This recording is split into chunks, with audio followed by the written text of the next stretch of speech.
কিভাবে ইফেক্টিভ রমাদান আমরা স্পেন্ড করতে পারি এই বিষয়ে ইনশাআল্লাহ তাআলা সংক্ষিপ্ত আলোচনা পেশ করার চেষ্টা করব ইনশাআল্লাহ তাআলা। ওয়া মা তাওফীকি ইল্লা বিল্লাহ আলাইহি তাওয়াক্কালতু ওয়া ইলাইহি উনীব। ইফেক্টিভ রমাদান প্রত্যেকের ভাগ্যে নসিব হয় না। আমরা প্রথমে শুরু করব এখান থেকে যে আল্লাহ রাব্বুল আলামিন রমাদান সংক্রান্ত পবিত্র কোরআনুল কারীম এবং হাদিসের মধ্যে কি কি কথা বলেছেন এর কিছু মৌলিক কথা দিয়ে, এরপরে ইনশাআল্লাহ আমরা আস্তে আস্তে কিভাবে এই রমাদানকে ইফেক্টিভ করা যায় এর প্র্যাকটিক্যাল কিছু কথা শেয়ার করার চেষ্টা করব ইনশাআল্লাহ তাআলা। আমরা দোয়া করছি আল্লাহ পাক যে কথাগুলো আমি বলবো ইনশাআল্লাহ তাআলা সেগুলোর উপরে প্রথমে আমাকে আমল করার তৌফিক দান করুন, অতঃপর আপনাদের সবাইকে আমল করার তৌফিক দান করুন, আমিন। আমরা শুরুতে আল্লাহর শুকরিয়া আদায় করছি যে আল্লাহ পাক আমাদেরকে রমাদানের দ্বার প্রান্তে উপস্থিত করেছেন, এবং আমরা দোয়া করছি শুরুতেই আল্লাহ পাক যেন আমাদেরকে সুস্থ শরীরে রমাদানে পৌঁছে দেন এবং পুরো রমাদান রাসূলুল্লাহ সাল্লাল্লাহু আলাইহি ওয়াসাল্লামের দেখানো পদ্ধতিতে অতিবাহিত করার তৌফিক দান করেন, আমিন। আল্লাহ রাব্বুল আলামিন পবিত্র কোরআনুল কারীমে সূরাতুল বাকারার মধ্যে বলেছেন, বা'দা আউযু বিল্লাহি মিনাশ শাইতানির রাজীম, কুতিবা আলাইকুমুস সিয়াম কামা কুতিবা আলাল লাযীনা মিন ক্বাবলিকুম লাআল্লাকুম তাত্তাকুন। এই আয়াতের সবচেয়ে শেষ অংশের দিকে খেয়াল রাখতে হবে, লাআল্লাকুম তাত্তাকুন। কুতিবা আলাইকুমুস সিয়াম, তোমাদের প্রতি সিয়ামকে ফরজ করা হয়েছে, কামা কুতিবা আলাল লাযীনা মিন ক্বাবলিকুম, ঠিক যেভাবে তোমাদের পূর্ববর্তীদের উপরেও সাওমকে ফরজ করা হয়েছিল। লাআল্লাকুম তাত্তাকুন, উদ্দেশ্য হচ্ছে যাতে করে তোমরা তাকওয়া অর্জন করতে পারো বা তাকওয়া অবলম্বন করতে পারো। রমাদান এবং সাওমের মূল উদ্দেশ্য হচ্ছে তাকওয়া। এই শব্দটার দিকে আমরা খেয়াল রাখবো, এরপরে আমরা সামনে যাব ইনশাআল্লাহ।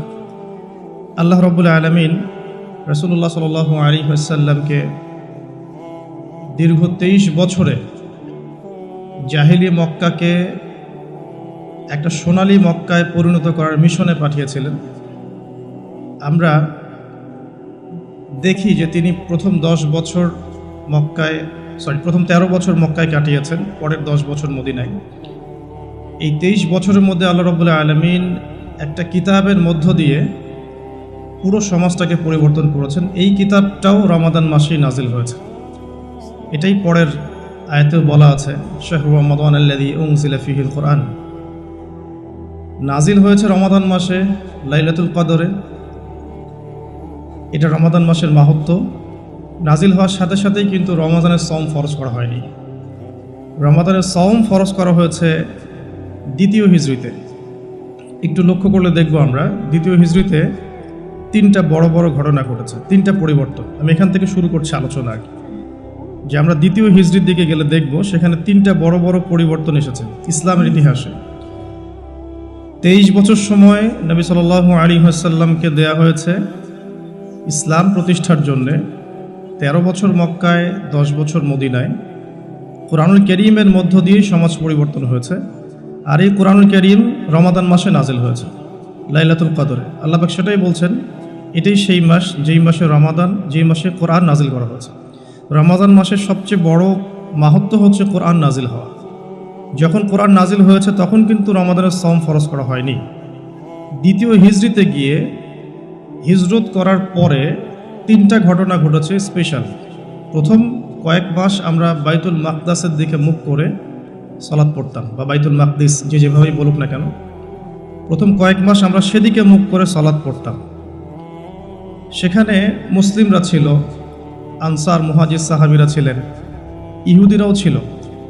আমরা কিন্তু তাদের নবীকে অস্বীকার করিনি, বরং তারা ছোট ইস্যুতে, সামান্য ইস্যুতেই তারা কিন্তু আমাদের নবীকে অস্বীকার করেছে। যদিও বা তাদের কিতাবের মধ্যে আমাদের নবীর নাম আহমেদ লেখা ছিল। বারংবার যখন তারা ইসলামের বিরোধিতা করছিল, ইসলামের সাথে গাদ্দারি করছিল, কুফরি করছিল, আল্লাহ রাব্বুল আলামিন তখন কেবলাটা পরিবর্তন করে দেন। এটা প্রথম ঘটনা।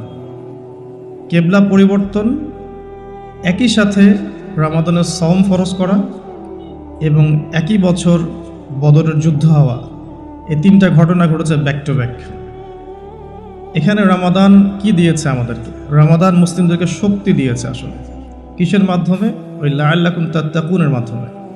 এই তাকওয়া অবলম্বন করার মধ্য দিয়েই মুসলিমরা স্বতন্ত্র জাতি হিসেবে আত্মপ্রকাশ করেছে দ্বিতীয় হিজরিতে। এর আগ পর্যন্ত আমরা তাদের কিবলা ফলো করছিলাম, কিন্তু দ্বিতীয় হিজরিতে গিয়ে আমরা তাদের কিবলা ফলো করছি না। কিবলা চেঞ্জ করেছি মানে আমরা আমাদের মুখ ফিরিয়ে নিয়েছি। নতুন ডাইরেকশন, নতুন প্রজন্ম, নতুন উম্মাহ, নতুন একটা শক্তি সারা বিশ্বের বুকে মাথা তুলে দাঁড়ালো। ঠিক সেই বছরই বদরের যুদ্ধ হয়েছে এবং রমাদানের সওমও ফরজ করা হয়েছে। সওম রেখে সাহাবায়ে কেরাম রাদিয়াল্লাহু আনহুম বদরের মাঠে গিয়েছিলেন। তো এই ঘটনাটার দিকে আমি প্রথমে ফোকাস করতে যাচ্ছি এই কারণে, সওম আমাদেরকে শক্তি দিবে। লাআল্লাকুম তাত্তাকুন অর্জন করতে পারলে সওম আমাদেরকে শক্তি দিবে। এই শক্তিটা শারীরিক না, এই শক্তিটা ঈমানের শক্তি। সওমের প্রথম উদ্দেশ্য ছিল শক্তি দেওয়া, একটা পাওয়ার দেওয়া। মুসলিমদেরকে একটা শক্তি দেওয়া হয়েছে সওমের মধ্য দিয়ে। কেবলা পরিবর্তনের মধ্য দিয়ে নতুন জাতি মাথা তুলে দাঁড়িয়েছে, সংগ্রাম করেছে বদরের মাঠে, এবং সওম আমাদেরকে সেই শক্তি দিয়েছে। তিনটে একই সালে ঘটেছে, ব্যাক টু ব্যাক। এবং আপনারা খেয়াল করলে দেখবেন কুতিবা আলাইকুমুস সিয়ামের ডানে বামে কুতিবা আলাইকুমুল কিতালও আছে, কুতিবা আলাইকুমুল কিসাসও আছে, ঠিক ডানে এবং বামে। খেয়াল করে দেখবেন যে আয়াতটা আছে কুতিবা আলাইকুমুস সিয়াম কামা কুতিবা আলাল লাযিনা মিন ক্বাবলিকুম লাআল্লাকুম তাত্তাকুন, এর এক পৃষ্ঠার সামনেই গিয়ে আপনি দেখবেন কুতিবা আলাইকুমুল কিসাস ফিল কাতলা, এই আয়াতটা আছে। ঠিক তার পরের পৃষ্ঠায় গিয়ে দেখবেন আপনি কুতিবা আলাইকুমুল কিতাল, এটাও আছে।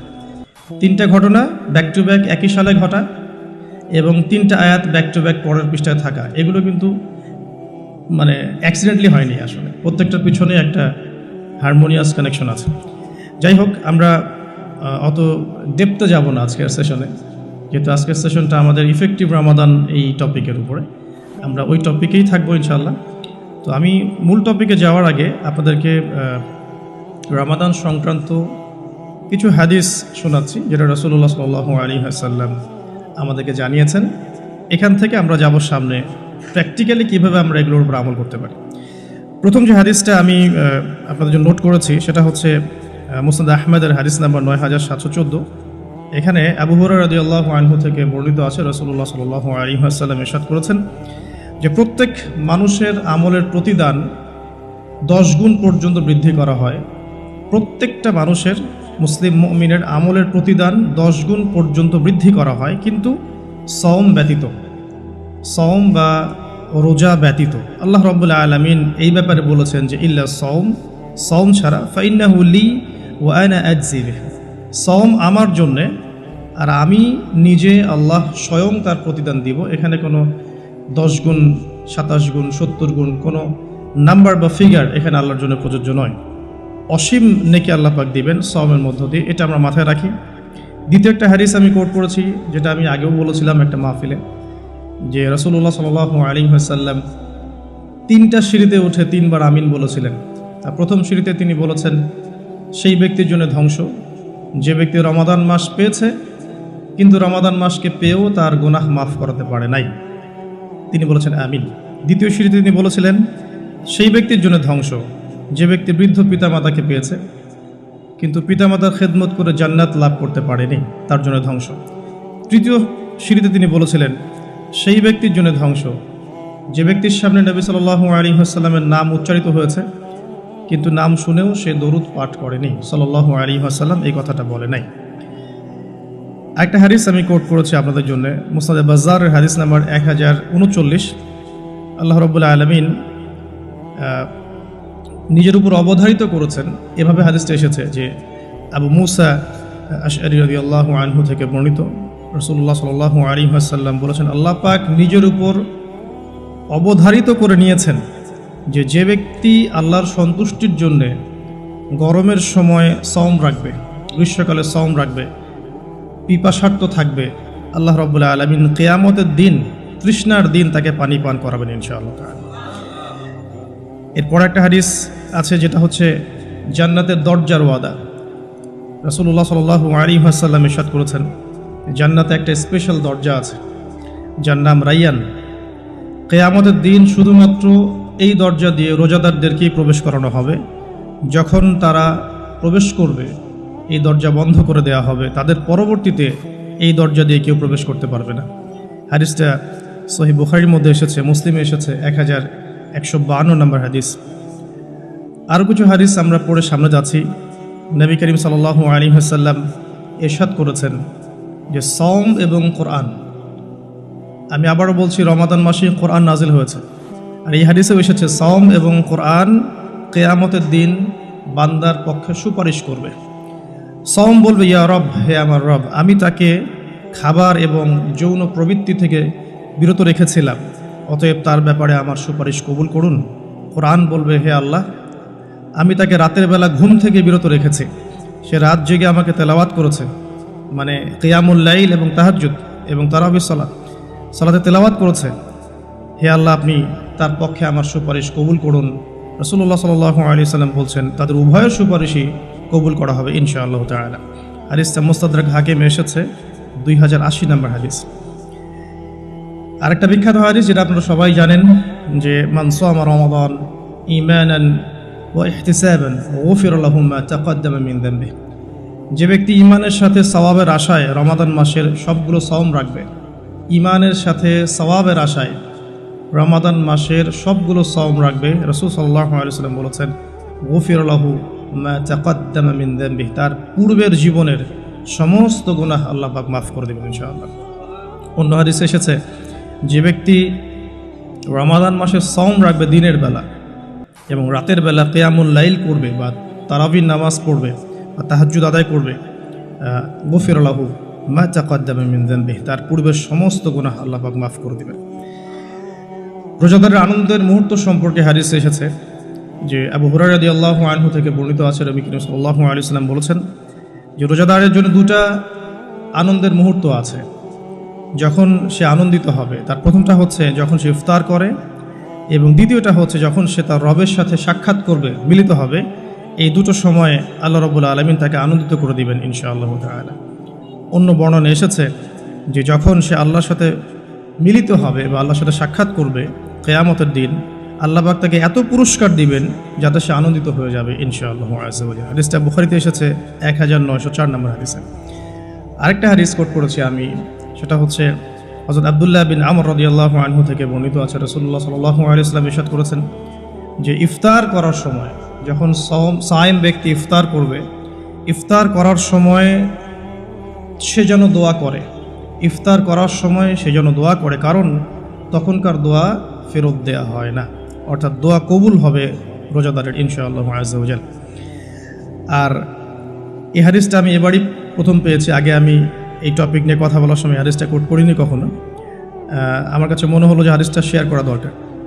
হাদিসটা এসেছে মুসনাদ আহমদের মধ্যে 23,070 নম্বর হাদিস, যে হযরত আব্দুল্লাহ ইবনে আব্বাস রাদিয়াল্লাহু আনহু থেকে বর্ণিত আছে, রাসূলুল্লাহ সাল্লাল্লাহু আলাইহি ওয়াসাল্লাম ইরশাদ করেছেন যে মাসের 3টা সওম, এক মাসের 3টা সওম আমরা যেটা রাখি, মাসিক 3টা সওম আইয়ামে বীজের, এবং বছরের এক মাসের সওম অর্থাৎ রমাদান মাসের সওম, এই দুটো কাজ মানুষের অন্তরের রোগ, মনের যে রোগগুলো আছে, স্পেশালি এখানে লেখা আছে মনের রোগের মধ্যে স্পেশালি হিংসা বিদ্বেষ দূর করে দেয়, যেটা এখনকার জেনারেশনের জন্য খুব বেশি ইম্পর্টেন্ট। কারণ আমরা এই বিষয়টাই দেখি, শয়তান যেন হিংসা বিদ্বেষ মুসলিমদের কাছেই বিক্রি করেছে, ব্যাপারটা এখন এমনটাই দেখা যাচ্ছে। আল্লাহ পাক আমাদেরকে বোঝার তৌফিক দান করুন, আমিন। এবং সবশেষে আবু উমামা রাদিয়াল্লাহু আনহু থেকে বর্ণিত আছে যে তিনি বলছেন যে আমি রাসূল সাল্লাল্লাহু আলাইহি ওয়াসাল্লামকে গিয়ে বললাম যে ইয়া রাসূলুল্লাহ সাল্লাল্লাহু আলাইহি ওয়াসাল্লাম, আমাকে এমন একটা কাজের কথা বলে দিন যেই কাজটা করলে আমি নাজাত পেয়ে যাব বা আমি জান্নাতে চলে যাব ইনশাআল্লাহ, আমি পুরস্কার পাবো ইনশাআল্লাহ, জাহান্নাম থেকে বাঁচবো। নবী করিম সাল্লাল্লাহু আলাইহি ওয়াসাল্লাম বললেন তুমি সওম রাখো, কেননা এর চেয়ে তুলনীয় কোনো আমল নেই। তিনি বলছেন আমি আবারও জিজ্ঞাসা করলাম আর কি করবো ইয়া রাসূলুল্লাহ, তিনি বললেন তুমি সওম রাখো, এর সমতুল্য কিছু নেই। তিনি বলছেন আমি আবারও বললাম ইয়া রাসূলুল্লাহ, এরপর আমি কি করব? তিনি বলছেন তুমি সওম রাখো, এর সমতুল্য কোনো আমল নেই। আল্লাহ পাক আমাদেরকে হাদিসগুলো বোঝার তৌফিক দান করুন, আমিন। এই হাদিসগুলো আপনারা আগেও শুনেছেন, তবে আমি ফজিলত থেকে শুরু করলাম এই কারণে যে আমরা এগুলোর সামারি যদি মাথায় নেই তাহলে বিষয়টা এমন দাঁড়াচ্ছে যে রমাদান মাস কোরআন নাজিলের মাস, যে মাসটা মুসলিমদেরকে তাকওয়া দিবে, শক্তি দিবে, ঈমানের শক্তি, যার ফলশ্রুতিতে মুসলিমরা ইনশাআল্লাহ আল্লাহ পাকের জমিনে আল্লাহ পাকের দিনটা প্রতিষ্ঠা করতে পারবে, নিজের ব্যক্তি জীবনে পারবে, পরিবারে পারবে, আস্তে আস্তে সমাজে আল্লাহ পাক সামর্থ্য দিলে আরও বড় পরিসরে। এর জন্য যে তাকওয়ার দরকার, যে শক্তির দরকার, এবং যে কিতাবের দরকার, তিনটা বিষয় রমাদান মাসের সাথে সম্পৃক্ত। এর ফজিলত সম্পর্কে আমরা জানলাম যে আমরা যদি আল্লাহর সন্তুষ্টির জন্য এই পুরো মাস সওম রাখি, ঈমানের সাথে আল্লাহ পাক পূর্বের সমস্ত গুনাহ মাফ করে দিবেন। আমরা জানলাম রোজাদারের মুখের গন্ধ আল্লাহর কাছে মিশক আম্বরের চেয়ে বেশি প্রিয়। আমরা জেনেছি এই মাসে কোরআন নাজিল হয়েছে। আমরা জেনেছি রোজাদারদেরকে রাইয়ান নামক দরজায় প্রবেশ করানো হবে। নবী করিম সাল্লাল্লাহু আলাইহি ওয়াসাল্লাম স্পেশালি নসিহত করছেন, তুমি সওম রাখো, এর চেয়ে সমতুল্য কোনো আমল নেই। এটা আমাদের হিংসা বিদ্বেষও দূর করবে। এরকম অসীম ফজিলতপূর্ণ এই মাসে কিভাবে আমরা এটাকে ইফেক্টিভ রমাদান হিসেবে কাটাতে পারি, এটাই চ্যালেঞ্জ। এবং আমার টপিকটা এটাই। আমি এতক্ষণ যে কথাগুলো বলেছি এগুলো শুধু ভূমিকা। আমি মূল জায়গায় এখন যাচ্ছি যে কিভাবে আপনি এবং আমি রমাদান মাসের এই পুরো সময়টাকে ইফেক্টিভলি কাজে লাগাতে পারবো, যাতে করে এই উদ্দেশ্যগুলো অ্যাচিভ করা যায়। উদ্দেশ্যগুলো মাথায় রাখবো। ওই ব্যক্তি হতভাগা যে ব্যক্তি রমাদান মাসকে পেয়েছে কিন্তু গুনাহ মাফ করাতে পারে না, এই হাদিসটা মাথায় রাখবো। আর ফজিলতের হাদিসগুলো মাথায় রাখবো। কিয়ামুল লাইলের ফজিলত, রমাদানের সওম রাখার ফজিলত, রাইয়ান নামক দরজা, জান্নাতের উঁচু মাকাম, আল্লাহর কাছে সুপারিশ করা, এগুলো মাথায় রাখছি। মূল উদ্দেশ্য হচ্ছে ইফেক্টিভলি রমাদানকে কাটানো, যাতে করে তাকওয়া অবলম্বন করা যায়, তাকওয়া অর্জন করা যায়। অনেকেই শুনেছে তাকওয়া, আল্লাহ ভীতি, আল্লাহর নিষেধকৃত বস্তুগুলো থেকে দূরে থাকা, কিন্তু অর্জন করার মাধ্যমগুলো কি, কোন কোন কাজগুলোর মধ্য দিয়ে অর্জন করা যায়, এটা কিন্তু আমরা খুব একটা আলোচনা করি না। আমরা ইফেক্টিভ রমাদানের প্রথম যে কাজটার কথা লিখেছি, আমি নোট করেছি এখানে মোটামুটিভাবে 20টার কথা। তো আমি স্টার্ট করছি এখান থেকে যে ইফেক্টিভ রমাদান শুরু হবে কিন্তু আমাদের আজকে মানে সন্ধ্যার পর থেকে আর কি। আমরা নিশ্চয়ই পশ্চিমা সংস্কৃতির মতো রাত 12টার সময় রাত দিন কাটাই না। আমরা জানি আমাদের রাত এবং দিন শুরু হয় সূর্য ওঠা এবং ডোবার সাথে সম্পৃক্ত। সূর্য ডুবে গেলেই আমরা এখন রমাদানে প্রবেশ করছি। আমরা দোয়া করি আল্লাহর কাছে, আল্লাহ পাক যেন আমাদেরকে সুস্থ শরীরে রমাদানের সমস্ত সওমগুলো রাখার তৌফিক দান করেন এবং রমাদান মাসটাকে ইফেক্টিভলি কাটানোর তৌফিক দান করেন। আমরা আমাদের চেষ্টাগুলো অব্যাহত রাখবো, বাকিটা আল্লাহ রাব্বুল আলামিন কবুল করার মালিক। আল্লাহ পাক চাইলে অল্প আমলেই নাজাত হয়ে যাবে ইনশাআল্লাহ আযজা ওয়া জাল। শুরুটা হবে মূলত তারাবি দিয়ে। আসলে আজকে আমরা তারাবি দিয়ে শুরু করছি। প্রথম যে কাজটা আমরা শুরু করছি রমাদান মাসে, সেটা তারাবি কেন্দ্রিক। তো আমরা সবাই চেষ্টা করব প্রথমত যে তারাবির সালাত জামাতের সাথে পড়ার জন্য, এবং তারাবির সালাতটাকে বর্তমান প্রচলিত 3G 4G সালাতের মতো না করা এবং সালাতের মধ্যে সৌন্দর্য নিয়ে আসা। আমরা যেটা করি রমাদান মাসে ফেসবুক, ইউটিউবিং বা লেকচারগুলো সবখানে একটা বিষয় কমন উঠে আসে, সেটা 4 রাকাত না 20 রাকাত, যেটা নিয়ে আমি কোনো কথা কখনোই বলবো না ইনশাল্লাহ। অ্যাটলিস্ট আমার পক্ষ থেকে এরকম কোনো কথা আপনারা শুনবেন না। আমরা এখানে একটা শব্দ ব্যবহার করতে চাই, সেটা হচ্ছে নামাজের কোয়ালিটি। আপনি 8 রাকাতই পড়েন আর 20 রাকাতই পড়েন, আমি বলবো যে নামাজের কোয়ালিটিটা কেমন হয়েছে। কোয়ান্টিটি নিয়ে আমার কোনো মাথা ব্যথা নাই।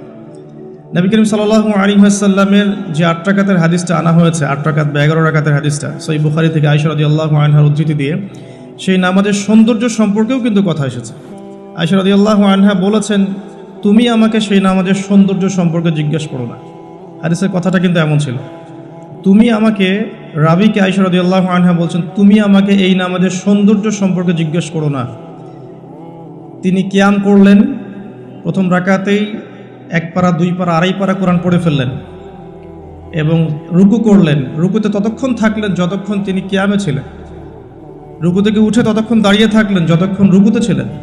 সিজদায় গিয়ে ততক্ষণ থাকলেন যতক্ষণ তিনি দাঁড়িয়েছিলেন। তার পা ফুলে যেত। আমরা রাকাত সংখ্যা নিয়ে ঝগড়া করি, কিন্তু তিনি অল্প রাকাত নামাজের যে দলিল, সেখান থেকে আমরা কোয়ালিটি নিয়ে কথা বলি না। আদৌ কি আমরা এভাবে 8 রাকাত নামাজ পড়ছি যেভাবে রাসূলুল্লাহ সাল্লাল্লাহু আলাইহি ওয়াসাল্লাম পড়েছেন? তো রাকাত সংখ্যাটা বড় কথা নয়, বড় কথাটা হচ্ছে যে আমাদের নামাজের কোয়ালিটিটা কতটুকু হচ্ছে, নামাজের ধীর স্থিরতা কতটুকু হচ্ছে, কতটুকু কোরআন তেলাওয়াত করছি, রুকু সিজদা কত লম্বা করছি। আমি জানি এখানে আমরা তার মতো করে করতে পারবো না, এটা আমি জানি, কিন্তু কিছু পরিবর্তন আমরা আনতে পারি। প্র্যাকটিক্যাল সে কথাগুলো বলবো ইনশাআল্লাহ। যেমন নর্মালি আমরা নামাজ দাঁড়িয়ে হয়তো সূরা ফাতিহা পড়ি, সূরা ফাতিহা পড়ার পরে আমরা একটা সূরা মিলিয়ে পড়ি। আমরা রমাদান মাসের সওমে একটা সূরার জায়গায় আরও কয়েকটা সূরা মিলিয়ে পড়তে পারি। আপনার কিয়ামটা কিন্তু লম্বা হবে। হয়তো আপনি হাফেজ নন, কিন্তু আপনি চাইলে কিন্তু কয়েকটা ছোট ছোট সূরা একসাথে পড়তে পারেন, যাতে করে আপনার টাইমটা কিন্তু লম্বা হচ্ছে, আপনার কিয়ামটা লম্বা হচ্ছে। এবার আপনি রুকু করছেন, রুকুতে গিয়ে আমরা সাধারণত একটা তাসবিহ পড়ে ফেলি, সুবহান রাব্বিয়াল আযীম, সবাই এটাই পড়ি, ম্যাক্সিমাম মানুষ 3 বার পড়ে আমার জানা মতে। রমজান মাসে আপনি এটাকে সৌন্দর্যমণ্ডিত করতে পারেন, আপনি চাইলে আরও একটা তাসবিহ অ্যাড করতে পারেন, সুবহানাকা আল্লাহুম্মা রাব্বানা ওয়া বিহামদিকা আল্লাহুম্মা গফিরলি, এটা একটা তাসবিহ আছে। অথবা সুবহুন কুদ্দুসুন রব্বুল মালাইকাতি ওয়ার রূহ, এটা অ্যাড করতে পারেন। আপনি কিন্তু আরও এক্সট্রা 2টা তাসবিহ অ্যাড করলেন, আপনার রুকুটা লম্বা হলো, নামাজটার মধ্যে সৌন্দর্য বাড়লো। আমরা উঠে দাঁড়িয়ে অনেক সময় সামি আল্লাহু লিমান হামিদা বলেই আমরা চলে যাই সিজদায়। আমরা কিন্তু ওখানে রব্বানা ওয়া লাকাল হামদের পরেও হামদান কাসীরান তাইয়িবান মুবারাকান ফীহি বলতে পারি, সময়টা বাড়লো, রুকুটার সৌন্দর্য বাড়লো। সিজদায় গিয়ে আমরা যা করি সুবহান রাব্বিয়াল আ'লা 3 বার বলি, উঠে চলে আসে। অনেকে হয়তো 3 বারের জায়গায় 5 বার, 7 বার, 10 বার অনেকে এভাবে বলি। কিন্তু আমরা এই রমজান মাস থেকে নিয়াত করতে পারি, চেষ্টা করতে পারি যে সিজদায় গিয়ে আমরা একাধিক তাসবিহ পড়লাম এবং কমপক্ষে 1-2টা দোয়া হলেও সিজদায় করলাম। আল্লাহুম্মা আতিনা ফিদ দুনিয়া হাসানা ওয়া ফিল আখিরাতি হাসানা ওয়া কিনা আযাবান নার। এই দোয়াটা জানে না এমন কোনো মানুষ কিন্তু নাই। আর নবী সাল্লাল্লাহু আলাইহি ওয়াসাল্লাম বলেছেন, সিজদায় মানুষ আল্লাহর এত কাছে থাকে যত কাছে সে কখনোই থাকতে পারবে না। তো আমরা সিজদায় দোয়া করলে সিজদার সময়টা বাড়লো, নামাজের সৌন্দর্য বাড়লো। আমরা নবী সাল্লাল্লাহু আলাইহি ওয়াসাল্লামের মতো পা ফলানো নামাজ না পড়তে পারলেও অ্যাটলিস্ট নামাজের টাইমটা বাড়াতে পারলাম, সৌন্দর্য বাড়লো। এটাই হচ্ছে কিন্তু মূল বিষয় তারাবির সালাতের। কত লম্বা সময় ধরে আমি আল্লাহর সাথে কথোপকথন করতে পারি। আমরা তাশাহুদ দরুদের পরে দোয়া মাসুরা পড়ে অনেকে সালাম ফিরিয়ে ফেলি, এখানে কিন্তু আরও দোয়া করার সুযোগ আছে। স্পেশাল আল্লাহুম্মা ইন্নী আউযু বিকা মিন আযাবিল কবরি ওয়া আযাবি জাহান্নাম ওয়া মিন ফিতনাতিল মাহইয়া ওয়াল মামাত ওয়া মিন শাররি ফিতনাতিল মাসিহিদ দাজ্জাল। এই দোয়া কিন্তু করার কথা জোরভাবে হাদিসে এসেছে যে তোমরা 4টা বিষয় থেকে আশ্রয় চাও। এছাড়াও কিন্তু আপনি সালাম ফেরানোর আগে যে কোনো দোয়াই করতে পারছেন কোরআন এবং সুন্নাহ থেকে। নামাজটা লম্বা হলো, নামাজে আপনি আল্লাহর সাথে বেশি কথা বলতে পারলেন, নামাজের মধ্যে প্রশান্তি পাওয়া গেল। এভাবে নামাজ পড়ার পরে দেখবেন 2 রাকাত নামাজ পড়লে আপনার মনের মধ্যে শান্তি চলে আসছে। অথচ 3G 4G স্পিডে আপনি 10 রাকাত 20 রাকাত নামাজ পড়লে কিন্তু মনের মধ্যে শান্তি পাচ্ছেন না। মূল বিষয়টা কিন্তু এই জায়গায়। প্রথমে স্টার্টটা হবে আমাদের তারাবি থেকে আজকে। আর তারাবির সালাত যে ইমাম পড়াবেন, আমি অবশ্যই রিকোয়েস্ট করব তিনি যেন খতমই পড়ান। রমজান মাসে যদি কোরআন খতম না দিই তাহলে আমরা কোন মাসে কোরআন খতম দিব? এবং খতম দিতে হবে বলেই যে খুব জোরে তেলাওয়াত করতে হবে 5G স্পিডে, যাতে কেরাত কি করা হচ্ছে ইমাম সাহেবও বুঝতে পারছেন না, মুক্তাদিও বুঝছেন না। এখানে নামাজে কোরআনের হকটা ঠিকমতো আদায় হয় না। একটু ধীর স্থিরভাবে পড়া যেতে পারে। আমরা হয়তো প্রত্যেকটা আয়াতের শেষে ওয়াকফ করতে পারছি না, যেটা নবী সাল্লাল্লাহু আলাইহি ওয়াসাল্লামের সুন্নাহ ছিল। নবী করিম সাল্লাল্লাহু আলাইহি ওয়াসাল্লাম কিন্তু প্রত্যেকটা আয়াতের শেষে ওয়াকফ করতেন, থামতেন, থেমে থেমে তিনি তেলাওয়াত করতেন। হয়তো আমরা সেটা করতে পারি না, কিন্তু আমরা চেষ্টা করতে পারি তেলাওয়াতটার টেম্পোটা যেন কমে যায়, যাতে করে 2 রাকাত নামাজ পড়তে মিনিমাম 5 থেকে 8 মিনিট সময় লাগে। এই নামাজটা পড়লে আমরা মোটামুটিভাবে কিছুটা হলেও হক আদায় করতে পারবো ইনশাআল্লাহ। আমি কিছু প্র্যাকটিক্যাল কথা বলছি, কারণ প্র্যাকটিক্যালি দেখে দেখে আমার কাছে এগুলো মনে হয়েছে, এই টিপসগুলো হয়তো এগুলো কাজে দেবে ইনশাআল্লাহ। এছাড়াও আমরা জামাতের সাথে নামাজ পড়ার পর আমরা যেটা করতে পারি সেটা হলো শেষ রাত্রে আমরা আবারও ওঠার অভ্যাস করতে পারি। আমরা যদি আর্লি ঘুমিয়ে যাই, এবং রমাদান মাসে আমাদের এটা অভ্যাস করতে হবে, আমরা যেন আর্লি ঘুমাই। আর্লি যদি ঘুমিয়ে যাই আমরা শেষ রাত্রে ইনশাআল্লাহ সাহারি করার মিনিমাম 1 ঘন্টা 1.5 ঘন্টা আগে যদি উঠতে পারি, শেষ রাতে গিয়ে আমরা আবারও কিন্তু 2-4 রাকাত 8-10 রাকাত নামাজ পড়তে পারবো ইনশাআল্লাহ, এবং পরিবারের সদস্যদেরকে ওঠাতে পারবো। আর এই সময়টা সেই সময় যে সময় আল্লাহ রাব্বুল আলামিন প্রথম আসমানে নেমে আসেন এবং বান্দার জন্য আহ্বান করতে থাকেন, কে আছো আমার কাছে কিছু চাইবে আমি তোমাকে তা দেব, কে আছো আমাকে ডাকবে আমি তোমার ডাকে সাড়া দেব, কে আছো আমার কাছে ইস্তেগফার করবে আমি তোমার গুনাহগুলোকে মাফ করে দেব। তো শেষ রাত্রে দোয়া কবুল হয়। দোয়া কবুলের এই সময়টাতে আমরা যেন ঘুমিয়ে না কাটাই, মিনিমাম 1 ঘন্টা আগে আমরা ওঠার চেষ্টা করব শেষ রাত্রে। তাহলে ওই সময়টা আমরা ইনশাআল্লাহ তাআলা ইবাদতে কাটাতে পারবো। আল্লাহ পাক তৌফিক দান করুন, আমিন। তো আমরা রমাদানের স্টার্টটা করব আজকের তারাবি থেকে, এবং আজকের রাতের আপনার শেষ রাত্রে কিছু নামাজের মধ্য দিয়ে, যেটাকে অনেকে তাহাজ্জুদ বলে থাকেন। আর এরপরে আমরা যে বিষয়গুলো দিকে ফোকাস করব সেটা হচ্ছে সাহরি এবং ইফতার। যেহেতু আমরা শুরু করছি তারাবি দিয়ে, তারপর ঘুমাচ্ছি, ঘুম থেকে উঠে আবার তাহাজ্জুদে উঠছি, তাহাজ্জুদের নামাজ পড়ার পর আমরা কিন্তু সাহরি করব। সাহরি আর ইফতার দুটাকে আমি একসাথে লিখেছি এই কারণে, এই দুটার মূল মেসেজ একটাই। রমজান মাসে আমাদেরকে নিয়াত করতে হবে এবং চেষ্টা করতে হবে সাহরি এবং ইফতারে যেন খুব বেশি না খাই। প্রথম কথা হচ্ছে এটা, সাহরি এবং ইফতারে এত বেশি খাওয়া যাবে না যেটা আপনার সওমের আধ্যাত্মিকত্ব নষ্ট করে ফেলবে।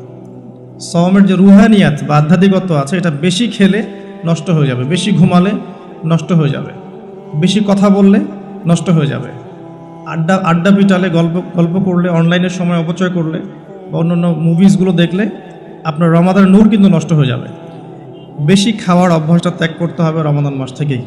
আমরা কিছু কিছু বিধান দেখেছি যেটা কোরআন এবং হাদিসে আছে, বাস্তবিক খুব একটা আমল আসলে নাই। তার মধ্যে অন্যতম একটা হচ্ছে খাওয়ার সুন্নত। খাওয়ার সুন্নত আমাদের সবার মধ্যে খুব একটা নাই, থাকলে আমাদের ফিটনেসগুলো এমন হতো না আসলে। খেয়াল করে দেখবেন এই 8 তলা উঠতে কিন্তু অনেকে হাঁপায় গেছে। তো এই ফিটনেসগুলো কিন্তু আমাদের ক্ষতি করছে, আমরা বুঝতে পারছি না। আমি রমাদান মাসে রিকোয়েস্ট করবো বেশি খাবেন না, পেটের 3 ভাগের 1 ভাগ খাবেন এবং কোনোভাবেই কোনো ম্যানুফ্যাকচার্ড খাবার খাবেন না। কোনো ম্যানুফ্যাকচার্ড ফুড আপনার শরীরের ভিতরে ঢুকতে দিবেন না। ম্যানুফ্যাকচার বলতে বোঝাচ্ছি মানুষ যেগুলোকে প্রডিউস করে মার্কেটিং করছে, যেগুলোর মধ্যে সাইড ইফেক্ট আছে এবং যেগুলোর মধ্যে মানে পুষ্টি উপাদান কম। বাসায় হোমমেড ফুড খাবেন। অনেক সময় দেখা যায় সাহারি এবং ইফতারে আমরা এত বেশি ভোজন রসিক হয়ে পড়ি যে আমরা তারাবির নামাজ ঠিকমতো পড়তে পারি না, অসুস্থ হয়ে যাই, পেট খারাপ হয়ে যায়।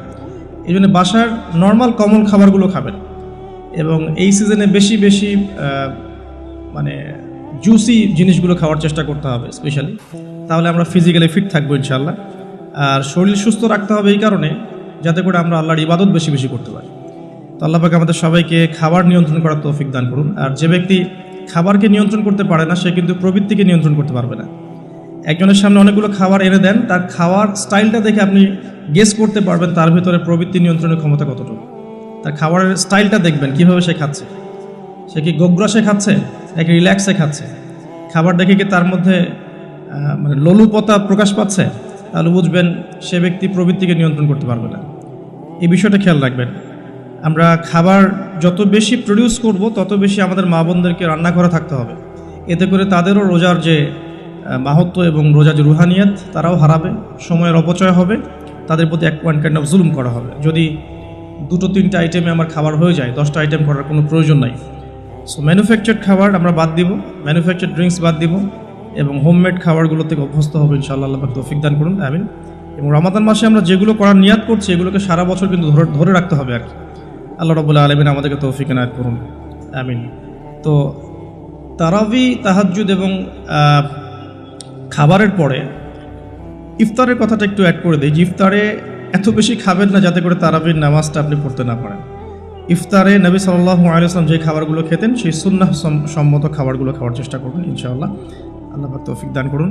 এরপরে আমি যে কয়েকটা পয়েন্টস লিখেছি তার মধ্যে একটা হচ্ছে যে রমাদান মাসে সওম রাখা অবস্থায় প্রথম কাজ আমাদের 5 ওয়াক্ত সালাত জামাতে পড়া।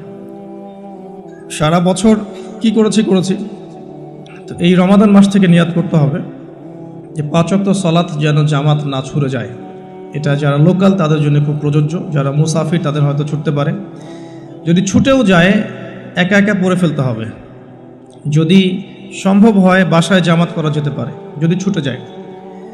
রমাদান মাসে 5 ওয়াক্ত সালাত জামাতে পড়লে অন্যান্য মাসের যে নেকি তার চেয়ে মিনিমাম 70 গুণ নেকি বেশি হবে ইনশাআল্লাহ। আর জামাত একটা ঐক্য দেয়, একটা পরিচিতি হয়, হৃদ্যতা ভালোবাসা বাড়ায়। একটা মুসলিম কমিউনিটির মধ্যে জামায়াতের গুরুত্ব অনেক বেশি, জামায়াতের সাথে নামাজ এই বিষয়টার গুরুত্ব অনেক বেশি। আমরা রমজান মাসে অ্যাটলিস্ট এই মাসে অভ্যস্ত হই যাতে করে আমাদের রমাদানের 5 ওয়াক্ত সালাত জামাতটা ছুটে না যায়। আল্লাহ পাক তৌফিক দান করুন, আমিন। স্পেশালি ফজরের সালাত এবং এশার সালাত এই দুটো জামাত যেন কোনোভাবেই না ছুটে যায়। আল্লাহ পাক আমাদেরকে তৌফিক এনায়েত করুন, আমিন। ফরজগুলো আদায়ের পাশাপাশি এরপরে আমি নোট করেছি রমাদান মাসে ডেইলি 12 রাকাত সুন্নাহ আদায় করার চেষ্টা করা উচিত। আমরা অনেক সময় দেখা যায় ফরজ নামাজগুলো পড়ি, সুন্নত নামাজগুলো তো অনেক সময় গাফিলতি হয়ে যায়, মিস হয়ে যায়। রমাদান মাসে ফরজকে যতটা গুরুত্ব দিচ্ছি সুন্নাহকেও ততটা গুরুত্ব দেওয়া উচিত, কারণ এই মাসে একটা নফল আপনাকে সুন্নাহ নেকি দিয়ে দিবে, একটা সুন্নাহ আপনাকে ফরজের নেকি দিয়ে দিবে ইনশাআল্লাহ। তো 12 রাকাত সুন্নাহ এই কারণে বলেছি কারণ এটা সহজ সাধ্য এবং সবাই করতে পারবে ইনশাআল্লাহ। ফজরের আগের 2 রাকাত সুন্নাহ, জোহরের পূর্বে 4 পরে 2, এশার পরে 2 আর মাগরিবের পরে 2, এই যে মোট 12 রাকাত সুন্নাহ। নবী সাল্লাল্লাহু আলাইহি ওয়াসাল্লাম বলেছেন যে ব্যক্তি এই 12 রাকাত সুন্নাহ আদায় করবে প্রতিদিন তার জন্য জান্নাতে একটা করে ঘর নির্মাণ করা হবে ইনশাআল্লাহ তাআলা। তো রমাদান মাসে আমরা এই সুযোগটা নষ্ট করব না। আল্লাহ পাক আমাদেরকে তৌফিক এনায়েত করুন, আমিন। তো 5 ওয়াক্ত সালাত জামাতের সাথে 12 রাকাত সুন্নাহ। আমরা কিন্তু প্রতিটা কাজ করছি কি উদ্দেশ্যে? ওই যে শেষের অংশটুকু লাআল্লাকুম তাত্তাকুন, এই যে তারাবি, আমার এই তাহাজ্জুদ, আমার এই কম খাওয়া, আমার এই কম কথা বলা, কম মেলামেশা করা মানুষের সাথে, আমার হালাল স্ত্রীকে ছেড়ে দেয়া, খাবার পানি ছেড়ে দেয়া, 5 ওয়াক্ত নামাজ জামাতে পড়া, ডেইলি 12 রাকাত সুন্নাহ আদায় করা, এগুলোর উদ্দেশ্য কি? আমার উদ্দেশ্যটা কিন্তু ওইটা, লাআল্লাকুম তাত্তাকুন, যাতে করে আমি শক্তি অর্জন করতে পারি, যেই শক্তি দিয়ে আমি ইসলামের বিজয় অর্জন করতে পারবো। উদ্দেশ্য কিন্তু আমাদের এইটা। এগুলো জাস্ট কাজ এবং মাধ্যম। সামনে যাচ্ছি, রমাদান মাসে আমরা বেশি বেশি দোয়া করার চেষ্টা করবো ইনশাআল্লাহ। কারণ সওম রেখে বেশি বেশি দোয়া করতে উৎসাহিত করা হয়েছে, কারণ 3 ব্যক্তির দোয়া ফেরত দেওয়া হয় না। একজন মুসাফির, যে ব্যক্তি সফরের মধ্যে আছে, আল্লাহর কাছে দোয়া করলেই দোয়া কবুল হবে ইনশাআল্লাহ। একজন ব্যক্তি যে পিতা বা মাতা হয়েছে, তার সন্তানের জন্য দোয়া করলে দোয়া কবুল হবে ইনশাআল্লাহ। আরেকজন হচ্ছে সে ব্যক্তি, যে ব্যক্তি রমাদান মাসে বা অন্য যে কোনো সময় রোজা রেখেছে, সওম রেখেছে, সওমরত অবস্থায় তার দোয়াকে ফেরত দেওয়া হবে না।